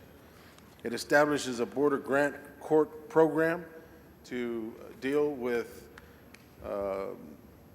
court issues that we are having on the border. It provides financial assistance for public safety initiatives in border communities administered by the Criminal Justice Division at the Office of the Governor. It creates a border institution grant program administered by the Higher Ed Coordinating Board to support institutions of higher ed located on the border region to deal with Mr. Speaker. education and training of border security law enforcement on the border. Mr. Romero. Does the gentleman yield for questions? Gentleman yield for questions? Yes. Yields for questions. I think some of us are not really clear on the bill. I really want you to, my understanding of the bill was this would provide grant funding for schools, your educational needs, your law enforcement. Is that correct? one of the things it would do is that, yes. Yeah, so these are funds that are needed in your county. I know this kind of sounds like an inter-county situation here, and I think a lot of us don't want to get involved in that. But when someone says that you need these funds and that it is a grant fund, can you help me understand, to the best of your ability, the need that you have in that county? Well, there's no question that, there's a lot of need. Border security is one of the most important issues for Texans over and over the past number of years. This helps address border security. And again, this is a bill that's very, very similar to HB 7 from last session that I was the author of, that we passed the House, also passed the Senate, and then we couldn't come to an agreement in the conference committee. But something that is very similar to the way we drafted that bill originally in last session. So this is similar to the bill that you passed last session. Is that correct? You passed Out it of out the of House. You passed Yes. it out of the House, but not out of the Senate. So Right. this is another attempt, and there's pro border security. Yeah. And so this is exactly the same bill that was passed out of this House, a Republican majority House last session. Is that correct? Well, I wouldn't say exactly, but it's very, very similar. But it does have some of the innovations A that lot you've of, been. Yeah. Most of it is the same, yes. Thank you, Chairman. Passes Speaker. for purpose.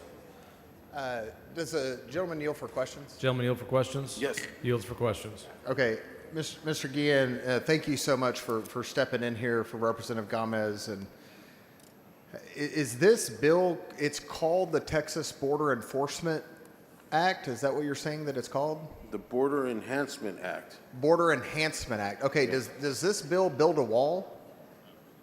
No. Does it put buoys in the river? No. Does it build any fencing whatsoever along the border? No. Does it put National Guard troops at the border? No. Okay, does it put anyone from the Texas Military Department at the border?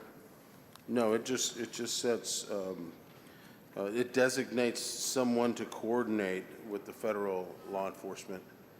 So it designates someone to coordinate with federal law enforcement. Wouldn't that be our own Texas Military Department and DPS troopers that would do that already? Well, it's designating somebody at DPS to coordinate closer with the U.S. Customs and Border Protection. Okay, and the author of this bill is a Democrat, correct? Right. Okay, and then we had a Republican member speak against the bill, right? Right. With all due respect, doesn't that seem a little off if this is the Texas Border Enforcement Act and it doesn't do anything to strengthen the border? Well, I would argue that it does. With all the border security activity that we have, it creates problems in our court system. This helps address the court system. It also helps border communities through the Criminal Justice Division and the Office of the Governor. It's got some programs there too to help with that.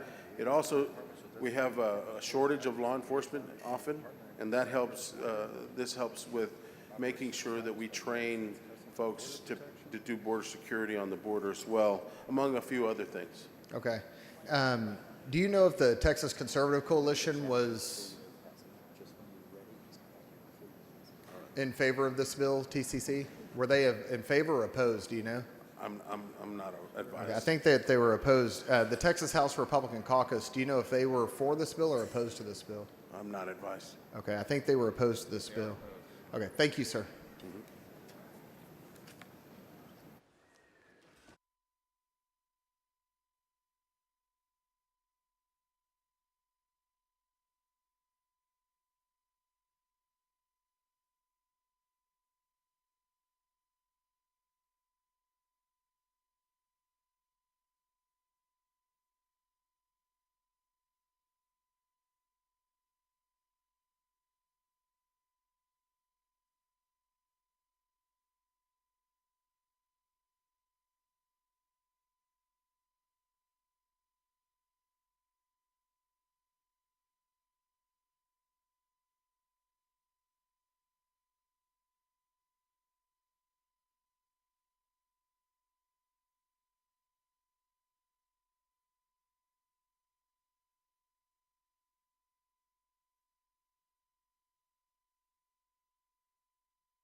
Mr. Guillen for a motion.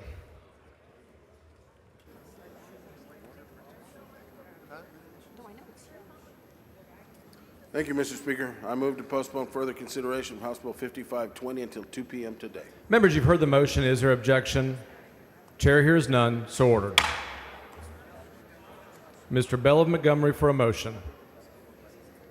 Mr. Speaker, I move the House grant permission for the Committee on Intergovernmental Affairs to meet while the House is in session today at 2 p.m. in room 3W15 to consider pending, referred, and committee business. Members, you've heard the motion. Is there objection? Chair is none. So ordered. Following announcement, clerk read the announcement. The Committee on Intergovernmental Affairs will meet today at 2 p.m. in room 3W.15 in a formal meeting to consider pending, referred, and committee business. Chair lays out House Bill 4505 as a matter of postponed business on third reading. Clerk will read the bill. HB 4505 by Bella Montgomery relating to the establishment of the Workforce Housing Capital Investment Fund program to fund the development of workforce housing in the state, authorizing a fee. Mr. Bell. Thank you, Mr. Speaker. Members, I want to take just a second to lay this out. This creates the Workforce Housing Capital Investment Fund inside the Treasury, but outside of the general fund. It's general revenue fund. It's funded by gifts, grants, donations, and if we choose to appropriations, Texas Department of Housing and Community Affairs will be responsible for determining administration and rules. It will build single housing projects and it'll work together with folks to develop workforce development, community colleges and community colleges to train construction trades and certify skilled workers in on-job training to obtain National Association of Building Institute certificates, and I move passage. Question occurs on passage. Record vote. Clerk ring the bell.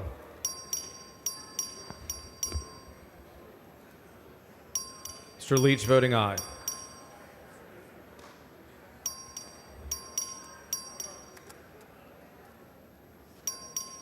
Have all members voted? Have all? Mr. Toth voting nay. 72 ayes, 42 nays. House Bill 4505 is finally passed. Chair lays out on third reading Senate Bill 1177. Clerk read the bill. Senate Bill 1177 by Alvarado relating to the fire safety inspections at public and private schools. Mr. Leach. Thank you, Mr. Speaker. Members, I'm proud to carry this Senate bill across the finish line for Senator Alvarado. This bill requires a school's fire inspection to include the inspection of any AED devices on a school campus to ensure full functionality. Move passage. Question occurs on passage. Final passage. Record vote. Clerk ring the bell. Have all members voted? Mr. Hunter voting aye. Have all members voted? 108 ayes, 0 nays. Senate Bill 1177 is finally passed. Chair lays out on third reading Senate Bill 1559. Clerk read the bill. SB 1559 by Zaffarini relating to the transfer of a protective order. Ms. Thompson. Mr. Speaker, members, if there's a protective order pending in one court and a divorce action pending in a different court, this bill merely puts both actions in one court. Move passage. Question occurs on final passage. Record vote. Clerk ring the bell. Have all members voted? Have all members voted? 118 ayes, 0 nays. Senate Bill 1559 is finally passed. Chair lays out on third reading Senate Bill 746. Clerk read the bill. SB 746 by Zaffarini relating to guardianship matters. Ms. Thompson. Mr. Speaker, members, if there's a guardianship, the courts are allowed to appoint an attorney ad litem and give them extra time to file their report. Move passage. Question occurs on final passage. Record vote. Clerk ring the bell.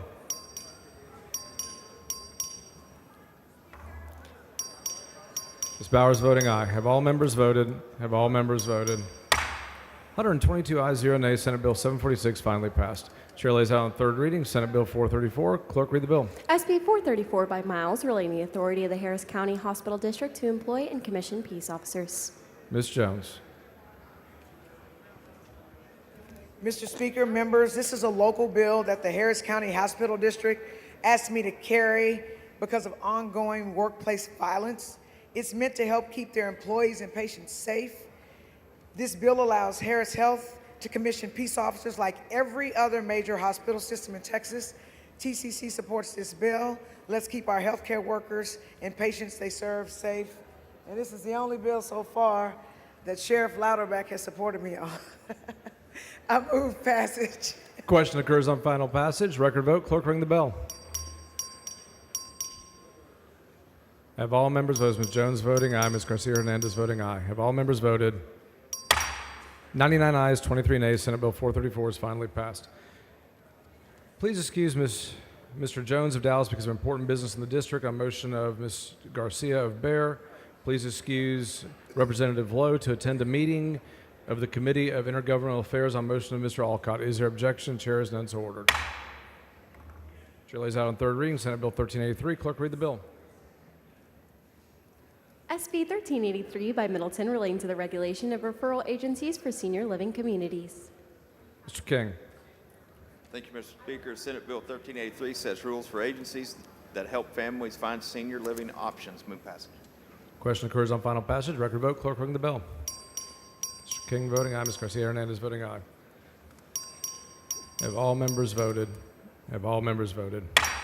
106 ayes, 15 nays. Senate Bill 1383 is finally passed. Chair lays out on third reading Senate Bill 1214. Clerk, read the bill. SB 1214 by Perry relating to operations and administrations of the Conco County Hospital District. Mr. Darby. Thank you, Mr. Speaker. Members, this bill simply updates legislation for the Concho County Hospital District, and I move passage. Question occurs on final passage. Record vote. Clerk, ring the bell. Ms. Garcia Hernandez voting aye. Have all members voted? Have all members voted? 88 ayes, 30 nays. Senate Bill 1214 is finally passed. Chair lays out on third reading Senate Bill 1079. Clerk, read the bill. SB 1079 by West relating the authority of a county to dispose of sensitive media devices. Ms. Garcia Hernandez. Thank you, Mr. Speaker. Members, this is the bill we passed yesterday ensuring that counties have the ability to destroy sensitive media devices to prevent data breaches. Thank you to Rep. Guillen, Jones, Anchia for joint authoring this bill, and I move passage. Question occurs on final passage. Record vote. Clerk, ring the bell. Have all members voted? Have all members voted? 87 ayes, 35 nays. Senate Bill 1079 is finally passed. Please excuse Mr. Lambert because of important business on motion of Mr. Ashby. Is there objection? Chair is none, so ordered. Please excuse Mr. Bonin because of important business on motion of Mr. Phelan. Is there objection? Chair is none. Chair lays out on third reading Senate Bill 3037. Clerk, read the bill. SB 3037 by Zaffarini relating to the creation of the La Cima Municipal Management District Number 1, providing authority to issue bonds, providing authority to impose assessments, fees, and taxes, granting a limited power of eminent domain. Ms. Weiner. Thank you, members. This is the local municipal management district for the San Marcos area. Move passage. Question occurs on final passage. Record vote. Clerk, ring the bell. Have all members voted? Have all members voted? 71 ayes, 47 nays. Senate Bill 3037 is finally passed. Chair lays out on third reading Senate Bill 2141. Clerk, read the bill. SB 2141 by Zaffarini relating to the issuance of specialty license plates to state and federal judges. Mr. Guillen. Thank you, Mr. Speaker. Members, this allows judges to de-identify their plates to make them less of a target. Move passage. Question occurs on final passage. Record vote. Clerk, ring the bell. Have all members voted? Have all members voted? 93 ayes, 28 nays. Senate Bill 2141 is finally passed.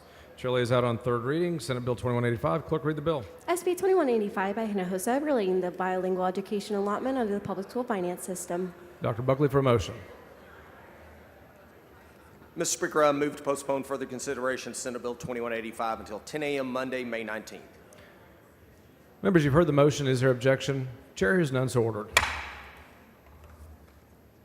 Chair lays out on third reading Senate Bill 1895. Clerk, read the bill. SB 1895 by Perry relating to the designation of a portion of the State Highway Loop 88 in Lubbock County as the First Responders Memorial Loop. Mr. Tepper. Thank you, Mr. Speaker. This is our new Loop 88, and we're going to memorialize the first responders in our area. Move passage. Question occurs on final passage. Record vote. Clerk, ring the bell. Have all members voted? Have all members voted? 124 ayes, 0 nays. Senate Bill 1895 is finally passed. Chair lays out on third reading Senate Bill 1241. Clerk, read the bill. SB 1241 by Middleton relating to consideration of college entrance examinations for admission to certain public institutions of higher education and a study of the Texas Higher Education Coordinating Board regarding those examinations. Ms. Leo Wilson. Members, currently Texas law explicitly names two college entrance exam vendors, SAT and ACT, as the only assessments that students can use for admission to college. This has created an education code that locks in very specific vendors. It wasn't done intentionally, I believe, but it does limit competition, innovation, and flexibility in how we evaluate college readiness. This bill would allow the Texas Higher Education Coordinating Board to evaluate and approve additional assessments. It is permissive, and that way we introduce healthy competition, drive innovation, and provide students and families with choice. I move passage. Question occurs on final passage. Record vote. Clerk, ring the bell.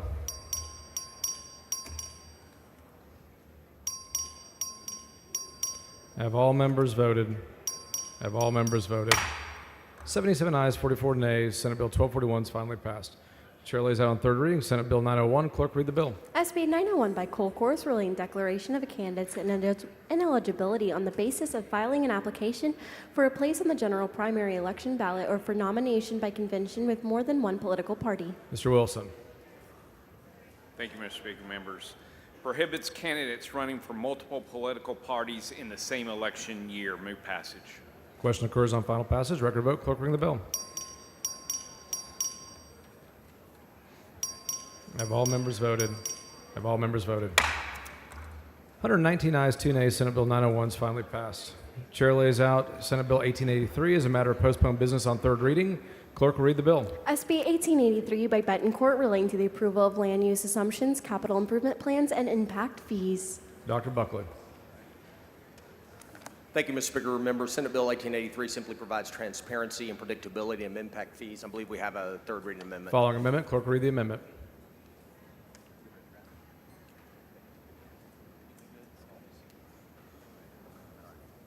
Amendment by Romero. Mr. Romero. Thank you, Mr. Speaker. Members, I want to thank Chairman Buckley for allowing the amendment to go on that protects any city who is taking these impact fees in a staggered approach. I move adoption. Mr. Romero sends up an amendment. It's acceptable to the bill author. Is there objection? Chair is none. The amendment is adopted. Dr. Buckley to close. Move passage. Question occurs on final passage. Record vote. Clerk ring the bell.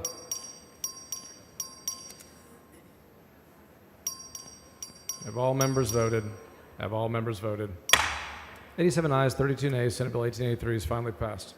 Chair lays out Senate Bill 552 as a matter of postponed business on second reading. Clerk, read the bill. SB 552 by Huffman relating to changing the eligibility of certain persons to receive community supervision, including deferred adjunction community supervision. Mr. Leach.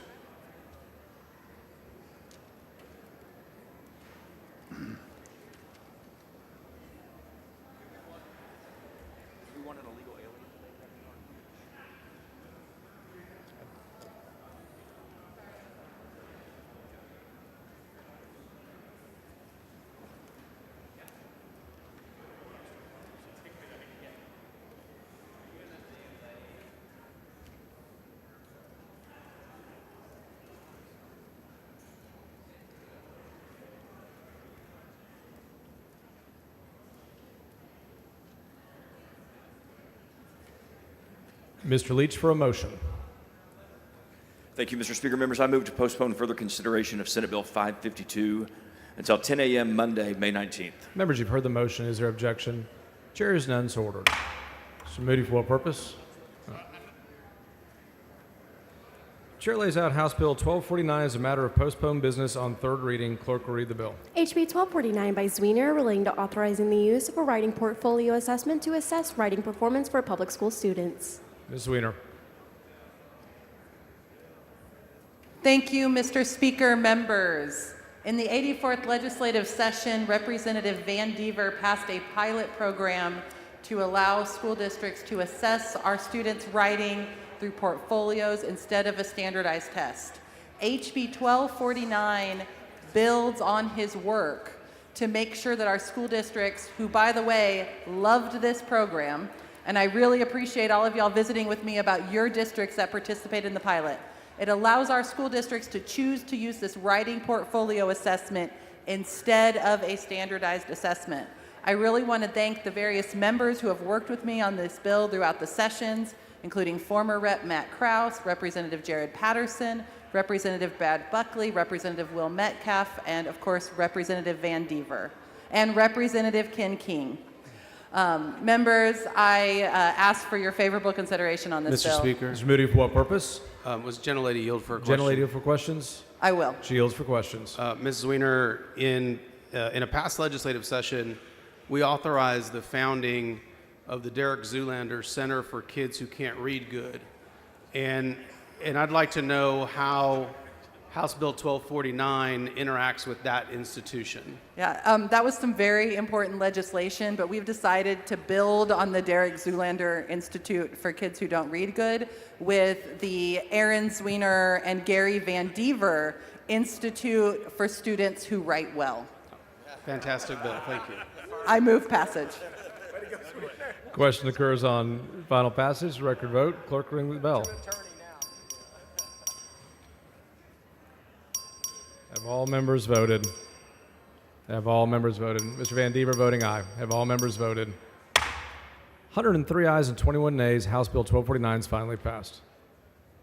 Chair lays out HJR 218 as a matter of postponed business on third reading. The clerk will read the resolution. HJR 218 by Y. Davis of Dallas, proposing a constitutional amendment to authorize the use of money from the Texas Energy Fund for energy efficiency projects conducted to benefit retail electric customers. Chair recognizes Ms. Davis. Thank you, Mr. Speaker, members. I'm happy to introduce HJR 218 to you again. Again, this is an effort to broaden our commitment to energy efficiency. Why does this matter? Because it's not just more power, it's efficient power. It lowers and reduces power during the peak hours. It will reduce the stress on our grids. It'll save money for Texas families. This is a win for reliability, but it's also a win for citizens of the state of Texas. I think it's important that we realize policy has to be before politics. This is an opportunity for us to bring our citizens into being part of the solution as we talk about the grid and reliability and the stress that our families are having. Maybe at some point we will realize, and I hope during this session, we will introduce the notion of talking about making a difference for people as well as the state with good policy and not about politics. Let me tell you what I'm talking about. We endure all of the discussions about all the things we need in Texas. As a new member on State Affairs, after a number of hearings, I realized no one talked about people. They didn't talk about the consumer. They didn't talk about how people could participate in this process. It was all about the industry. We have got to somehow rephrase the conversation around not just the industry, but the people that we're here to serve. I think it's a coalition, it's a relationship that we have forgotten, that this ought to be government for and by the people, as well as the industry. So I bring HJR 218 to you to look at how do we get back to connecting policy with people. This is an opportunity. The bill only suggests that we allow the citizens, to participate in an election to be part of the solution. We have put potentially $10 billion in a fund set aside for the industry to use. This HJR would allow us to take $1 billion for the citizens to make a decision about being part of the solution. Weatherization, new windows, all of the things that families struggle with have been an issue. They can take funds that are funds that's already made available to deal with this issue. Mr. Speaker. Ms. Turner, for what purpose? Would the gentlelady yield for some questions? Gentlelady yield for questions? Yes. She yields for questions. Thank you, Representative Davis. I know we discussed this your very important HJR the other day. And just to emphasize, these are funds that have already been approved by the legislature and by the voters 2 years ago. Is that right? That's correct. And these are funds that by and large have not yet been expended in the Texas Energy Fund. And you're trying to open this fund up to our constituents. Is that right? That's correct. I'm not trying to take away or change what the funds can be used for. It is just my belief citizens can participate in the solution as we try to look for a more reliable and secure grid system.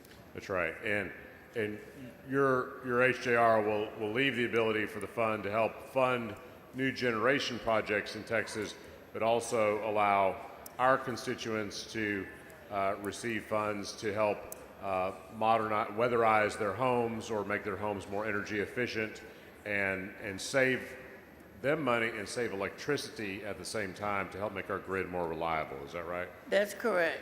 Okay. I think we sometimes forget that our participation ought to involve citizens also being a part of the solution to the issues for Texas. We all care about Texas, and it would require us to invest in this and ownership of this challenge to make our grid more safe and more reliable. Well, I think if we pass this today, I think our constituents are going to, all of our constituents are going to thank us for doing so. So it's a great I think this is a win for the people by having this opportunity to be part of our solution. Again, I offer this, and I understand this environment better than anybody, unfortunately. And I don't think I can get 100 votes in here because I don't think anybody pays attention to policy anymore. I think everybody talks about things about their respective bill, but I don't think they think about Texas. And this is really about Texas. This isn't about your campaign, my constituents, your constituents. This is about Texas. How do we deal with making Texas stronger? And how do we encourage our citizens to be a part of it? We've set aside $10 billion, potentially $10 billion, for sure $5 billion, that the voters approve to do just this. This allows us to let citizens participate in a more involved manner. So I offer this to be, but I'm a realist, you know. I've been trying to get over my thought that this ought to be about us working together. That isn't happening. That isn't happening. I've gotten over the fact that we don't have the decorum and the commitment to this process and or this chamber like it had been in the past. I get that now. I'm not comfortable with it. I don't want to validate it, but I have to acknowledge it. And when I see what we're doing here, and when I see when we can bring legitimate discussion on issues that will make a difference for Texans, and it is not respected, I don't know where we go from here. We can talk about being this great state we want to be, but if we don't act on that, we don't get there. So, you know, I want to offer this resolution because I think this is the key to people reinvesting in their government. But I don't think that we get there. So it's my thought that I'm going to pull this resolution down. I'll bring this back, and hopefully we'll become more mature and more committed to a greater Texas and get more people involved and being a part of a constructive conversation instead of a political conversation. So with that, Mr. Speaker, I would like to withdraw this bill.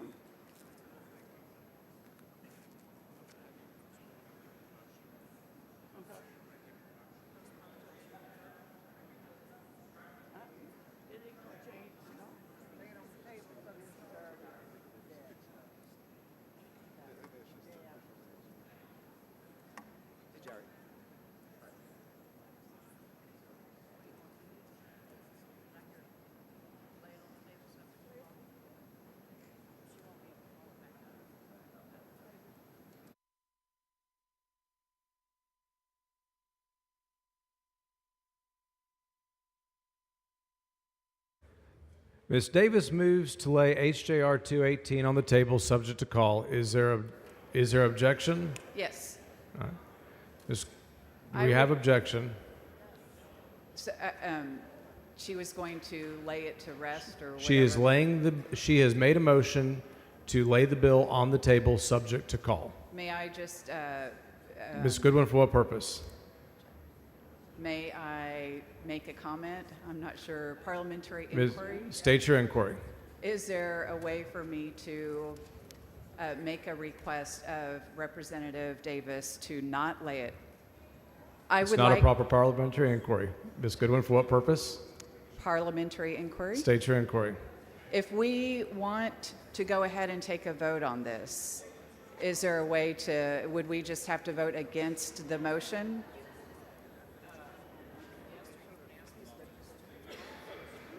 You can either yes, or you can ask her to withdraw the motion.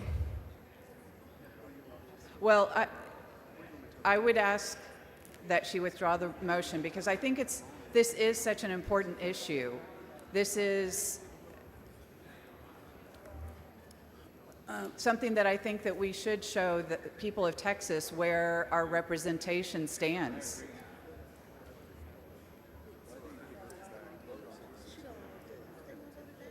I know that, but it's up to her. She has withdrawn her motion. Okay.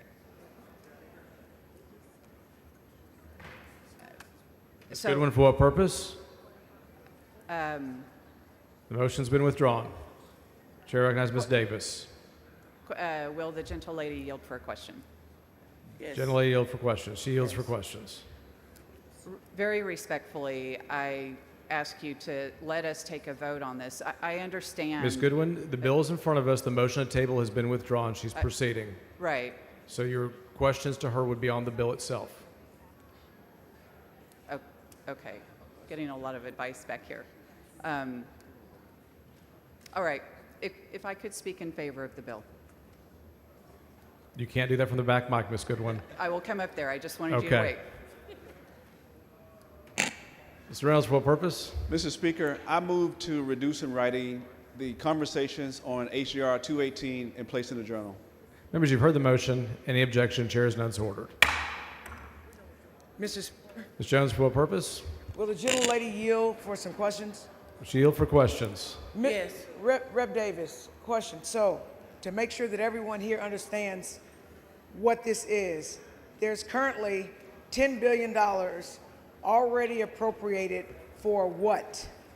To create a more efficient, reliable, secure grid system. And we do that not just by creating more power, we do that by being smart about power. We do that by helping homeowners come up with ways to secure their homes with lower rates of weatherization, windows, even they could put to the housing, they have programs that they can use on their houses to lower their rates. It's all available to citizens, and right now only the corporations can use this So, money. I just want to be clear. Mr. Speaker, can we have, I can't hear. Members, please take your conversations outside the rails.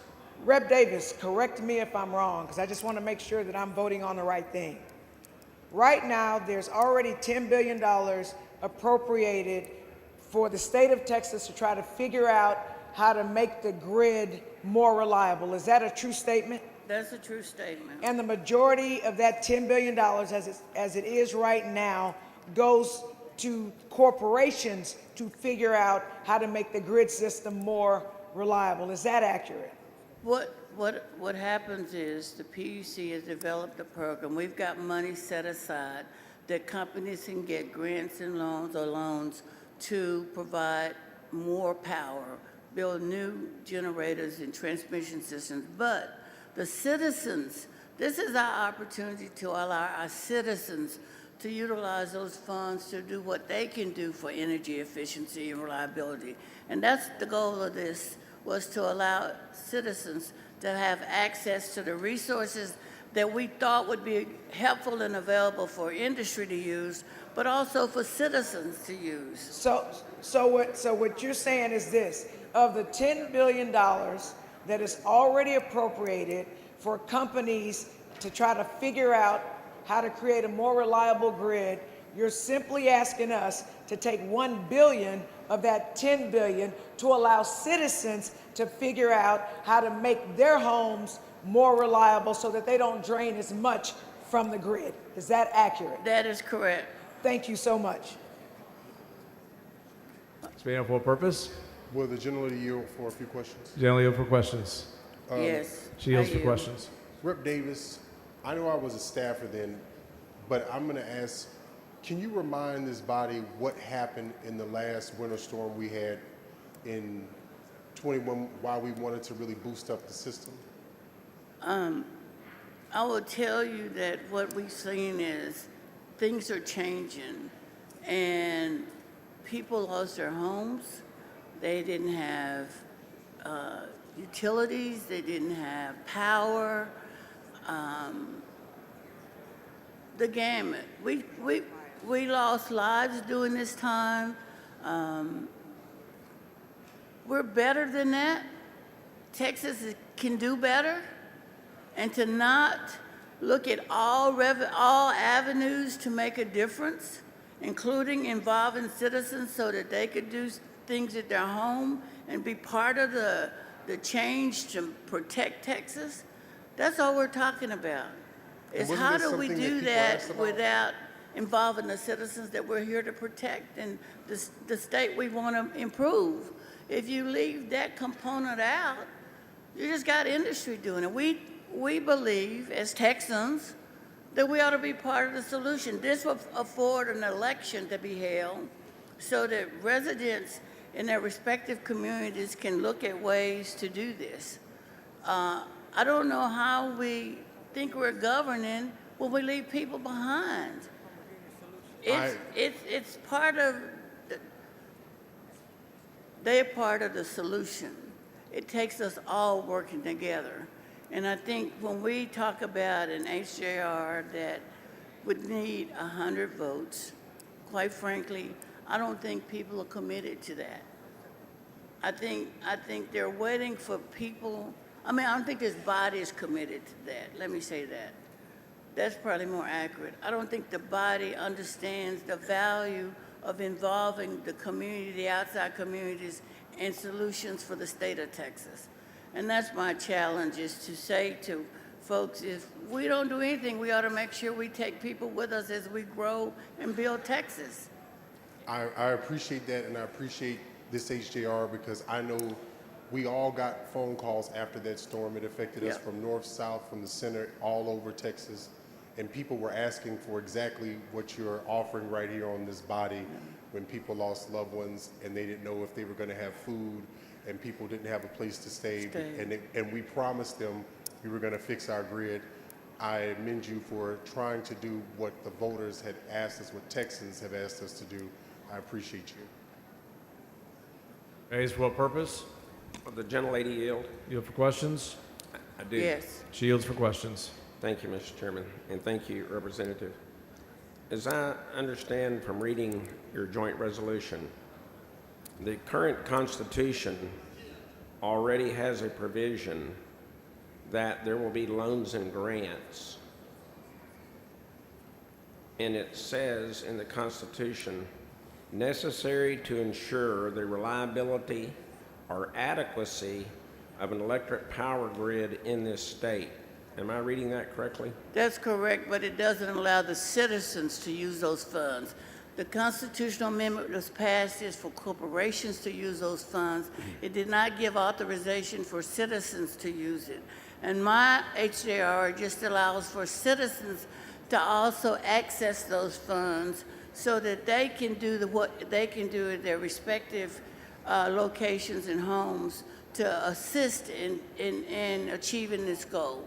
That's the only difference. All right, so I do see here, up earlier in the constitutional amendment, it says to provide loans and grants to any entity.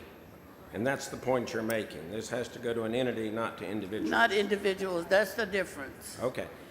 And why don't we add any entity or individual up there? Because the language that you're adding says and to finance energy efficiency projects conducted to benefit retail electric customers. It doesn't say to be used by a customer, it says to benefit retail electric customers.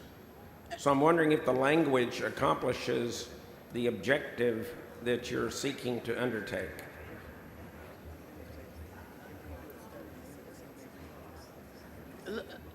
Sir, let me just mention that at this point, that is my challenge, trying to get us to understand that the customers, retail customers, the citizens, not the entities are who we're trying to get engaged in this.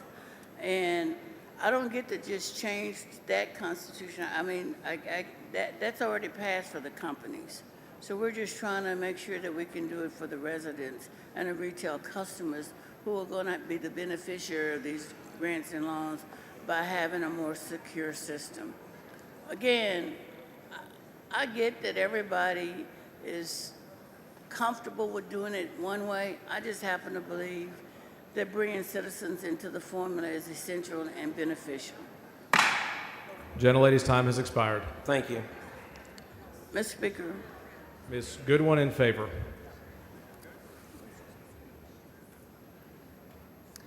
Thank you, Mr. Speaker. Members, I think this is such an important issue that we not only add power through all sorts of different means, but through conservation. That makes our grid more resilient and reliable at a time when we have AI and data centers that are calling for more energy. We have more people moving to the state. And what could happen if her bill passes is that we put this up to a vote of the people. And I understand that with a number of members having left for important business in their districts right now, that it may be very difficult for her to get the votes that are needed to get to 100 so that we can put it up to a vote of the people. But I think it's important for our constituents back home to see who is willing, which of their representatives are willing to put this up to a vote that they can participate in, so that they can know that they have some ability to do things like putting solar panels on their homes, making their homes more weather resilient. So back in 2007, I put solar panels on my home, and it was Austin Energy that had a program providing a rebate that made that something that we could do very inexpensively. I envision that this bill, should it pass, would allow for some of the $10 billion to be used for programs like that that our energy providers could sponsor. So that's why I think it's really important for us to take this vote, and I hope that you will vote for this so that your constituents can vote in November to add this as an option. Thank you. Ms. Davis, for motion. Thank you, members. Mr. Speaker, I regretfully am moving to postpone for further consideration of H.R. 218 until June 3rd, 2025. I think this is an issue that we need to deal with, and I think it stems with we need to talk about policies for the state of Texas and not go into politics. I think we need to review this and make sure that we're doing everything from this place to make it better for the state of Texas. With that, I'm going to postpone to June 3rd, 2025. Members, you've heard the motion. Is there objection? Chair hears none. It's ordered.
Chair lays out House Bill 5623 as a matter of postponed business on third reading. Clerk will read the bill.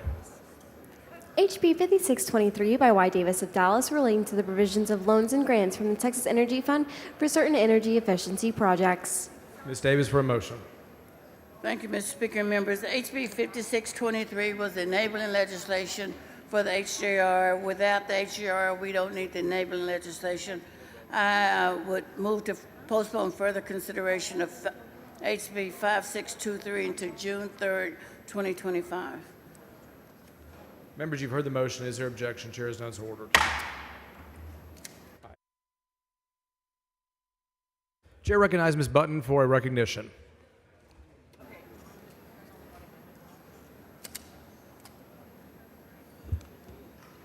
Thank you, Mr. Speaker. Members, last Friday, you remember that I introduced Taiwan's Minister of Foreign Affairs, Ms. Lin. And today I have another wonderful news. Last summer, the governor and I and the Representative Caprillion, we visited Taiwan, set up the Texas office in Taiwan. And during that time, during the visit, the Minister of Economic Affairs, they promised to come to Texas, pay an official visit, and now they are here. All right, so let me go ahead and introduce. First, Dr. Guo Zhihui, Minister of Economic Affairs. Second, Mr. William Liu, Director General of International Trade Administration, and Dr. Qiu Qiuhui, Director General of Industrial Development Administration, and Dr. Edwin Lu, President of the Industrial Technology Research Institute. I know time is running short, so I'm not going through everything, but I want you to know first, where's the Representative Luther? Yeah, right here. They just make announcement, additional $4 billion investment in her district. How about that? So we're going to run to see the governor now, but thank you so much for your support. They are here to see the science park will bring more technology investment and create more jobs for great Texas. Thank you. Let's give them a big round of applause.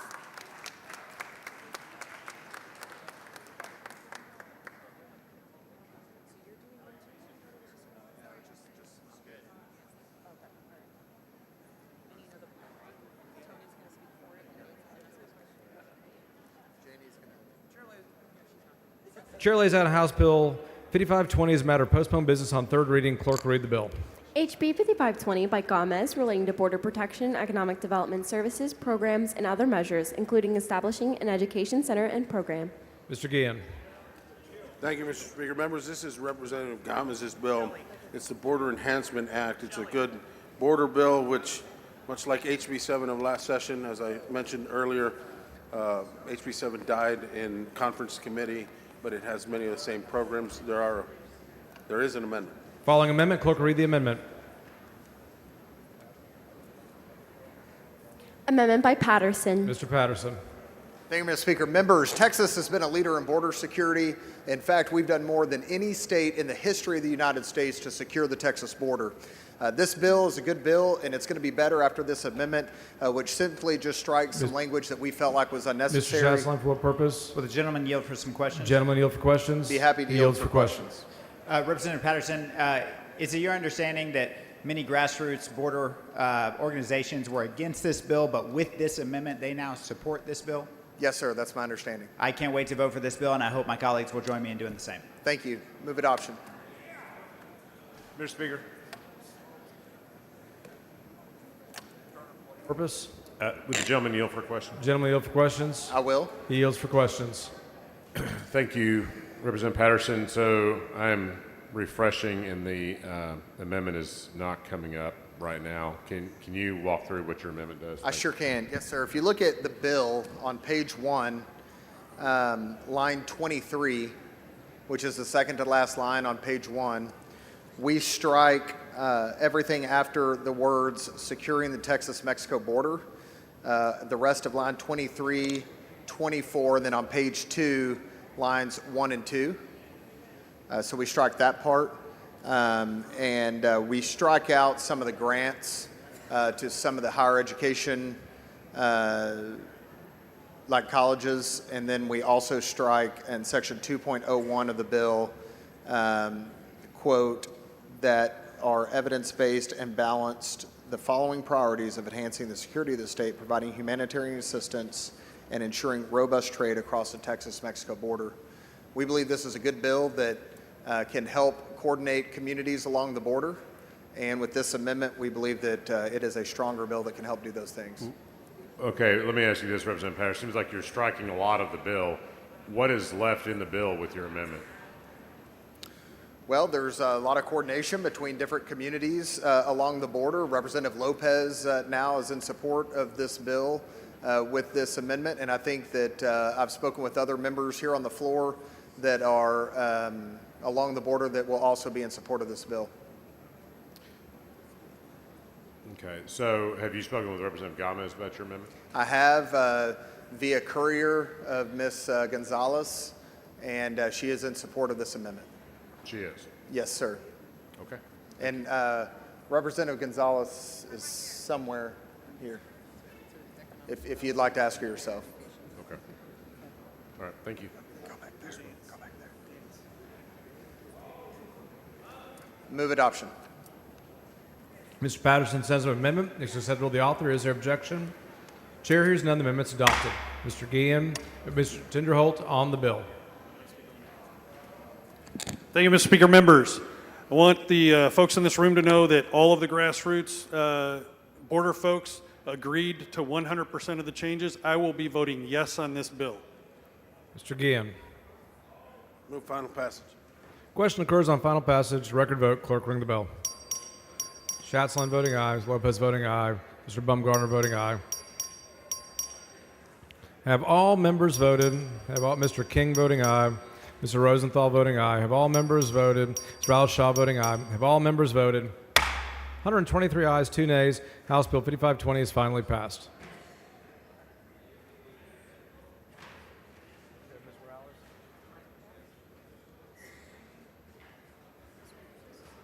Members, the Speaker's desk is clear.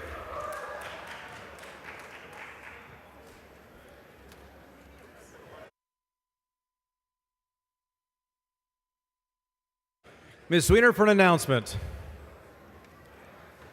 Hi, members. As many of y'all know, we are planning to celebrate my law school graduation today, but we know everybody wants to go home. We're moving it to Monday. Thanks, y'all.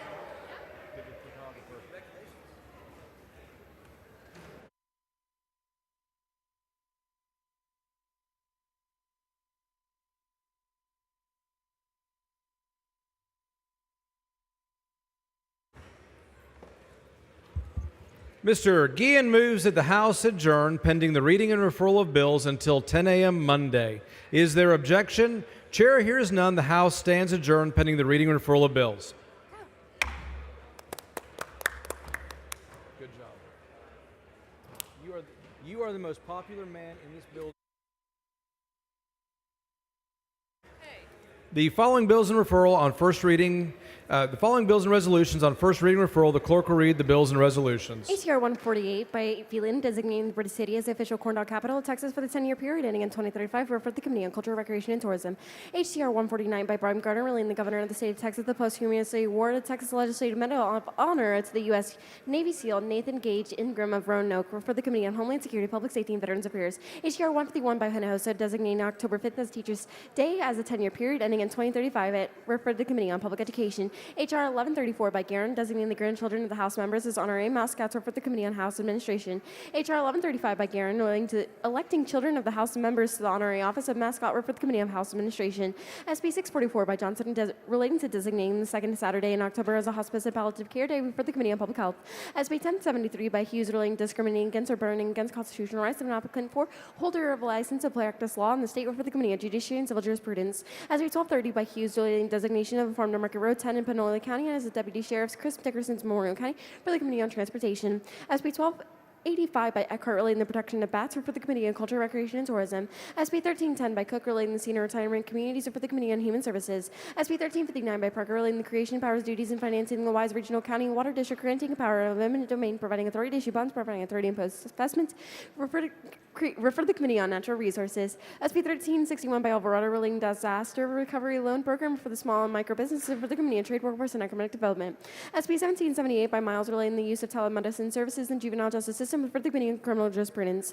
SB 1790 by Campbell relating the composition of the Commonwealth County Juvenile Board, for the Committee on Criminal Jurisprudence.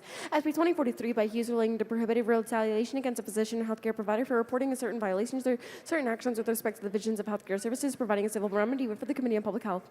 SB 2460 by Creighton relating to rapid DNA analysis performed by certain law enforcement agencies in context of certain DNA databases, for the Committee of Homeland Security, Public Safety, and Veterans Affairs.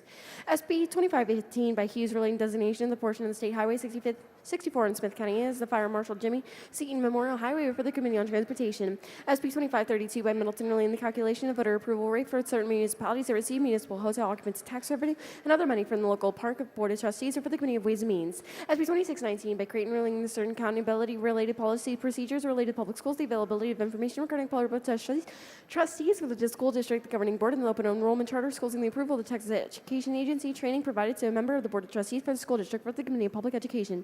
SB 2696 by Campbell relating to the regulation of the performance of the cosmetic injections, for the Committee on Public Health. SB 2747 by Paxton relating the limitations applicable to certain agreements providing for the rebate for the municipal sales and use of the taxes that are granted and loan of those taxes, or for the Committee of Ways and Means. SB 2751 by Paxton relating the inspection of residential day and placement facilities for special education students, for the Committee of Public Education. SB 2790 by West relating designation of the U.S. Highway 67 in Dallas and Ellis counties as the Eddie Memorial Johnson Memorial Highway, for the Committee of Transportation. SB 2847 by Hagan B relating the innovations of the core curriculum and accelerate the award of the bachelor's degree, including the establishment of the general education curriculum advisory committee, for the Committee of Higher Education. SB 2857 by Blanco relating the prescription drug purchasing pool of a certain health benefit plan issues and employers, or for the Committee on Insurance. SB 2972 by Korean relating expressive activities of public institutions and higher education, for the Committee on Higher Education. SB 3048 by Birdwell relating the creation of the Blue Bonnet Hills Municipal Management District Number 1, providing authority to issue bonds, providing authority to impose assessment fees and taxes, for the Committee on Intergovernmental Affairs. SB 3050 by Hughes relating the creation of the Fannin County Improvement District Number 1, authority issued by authority to issue bonds, for the Committee on Intergovernmental Affairs. SB 3051 by Paxton relating the creation of the Grasslands Municipal District Number 1 of Collin County, granting a limited power of eminent domain, providing authority to issue bonds, providing authority to impose assessments, fees, and taxes, for the Committee on Land and Resource Management. SB 3052 by Parker relating the powers and duties of validating certain acts and proceedings of the Coal Ranch Improvement District Number 1 in Denton County, for the Committee of Intergovernmental Affairs. SB 3053 by Parker relating the powers and duties validating certain acts and proceedings of the Hunter Ranch Improvement District Number 1 in Denton County, for the Committee on Intergovernmental Affairs. SB 3056 by Hagan B relating the creation of the Volubium Ranch Municipal District Number 1, providing authority to issue bonds, providing authorities to impose assessment fees and taxes, are for the Committee on Intergovernmental Affairs. SB 3058 by Cold Course relating to certain improvements made in programs by the Post Oak Savannah Groundwater Conservation District, for the Committee on Natural Resources. SB 3061 by Creighton relating the eligibility of certain children elected officials to participate in the Education Savings Account program, for the Committee of Public Education. SJR 87 by Huffman proposing constitution requiring the denial of bail of persons accused of certain offenses punishable as a felony who could have been previously convicted or who were released on bail of certain offenses punishable as a felony at the time of the new offense, or for the Committee of Criminal Jurisprudence. The following resolutions are being referred to the Committee on Local and Consent Calendars: HCR 150 by Dyson, HR 1112 by Wilson, HR 1114 by Darby. The following resolutions by Guerra are being referred to the Committee of Local and Consent Calendars: HR 1115 through 1119, HR 1119, HR 1120 by Lauterbach, HR 1121 by Reynolds, HR 1122 by Alders, HR 1123 by Troxclair, HR 1125 by Romero. The following resolutions by Martinez Fisher are being referred to the Committee on Local and Consent Calendars: HR 1127, HR 1130, HR 1131, HR 1128 by Harless, HR 1129 by Lohood, HR 1132 by Voa, HR 1133 by Garcia of Dallas, HR 1138 by Toth, HR 1139 by Buckley, HR 1140 by Paul, HR 1141 by Luther, HR 1142 by Hunter, HR 1143 by Sweeney. The following resolutions by Gonzalez Silva Paso are being referred to the Committee on Local and Consent Calendars: HR 1144 through HR 1238.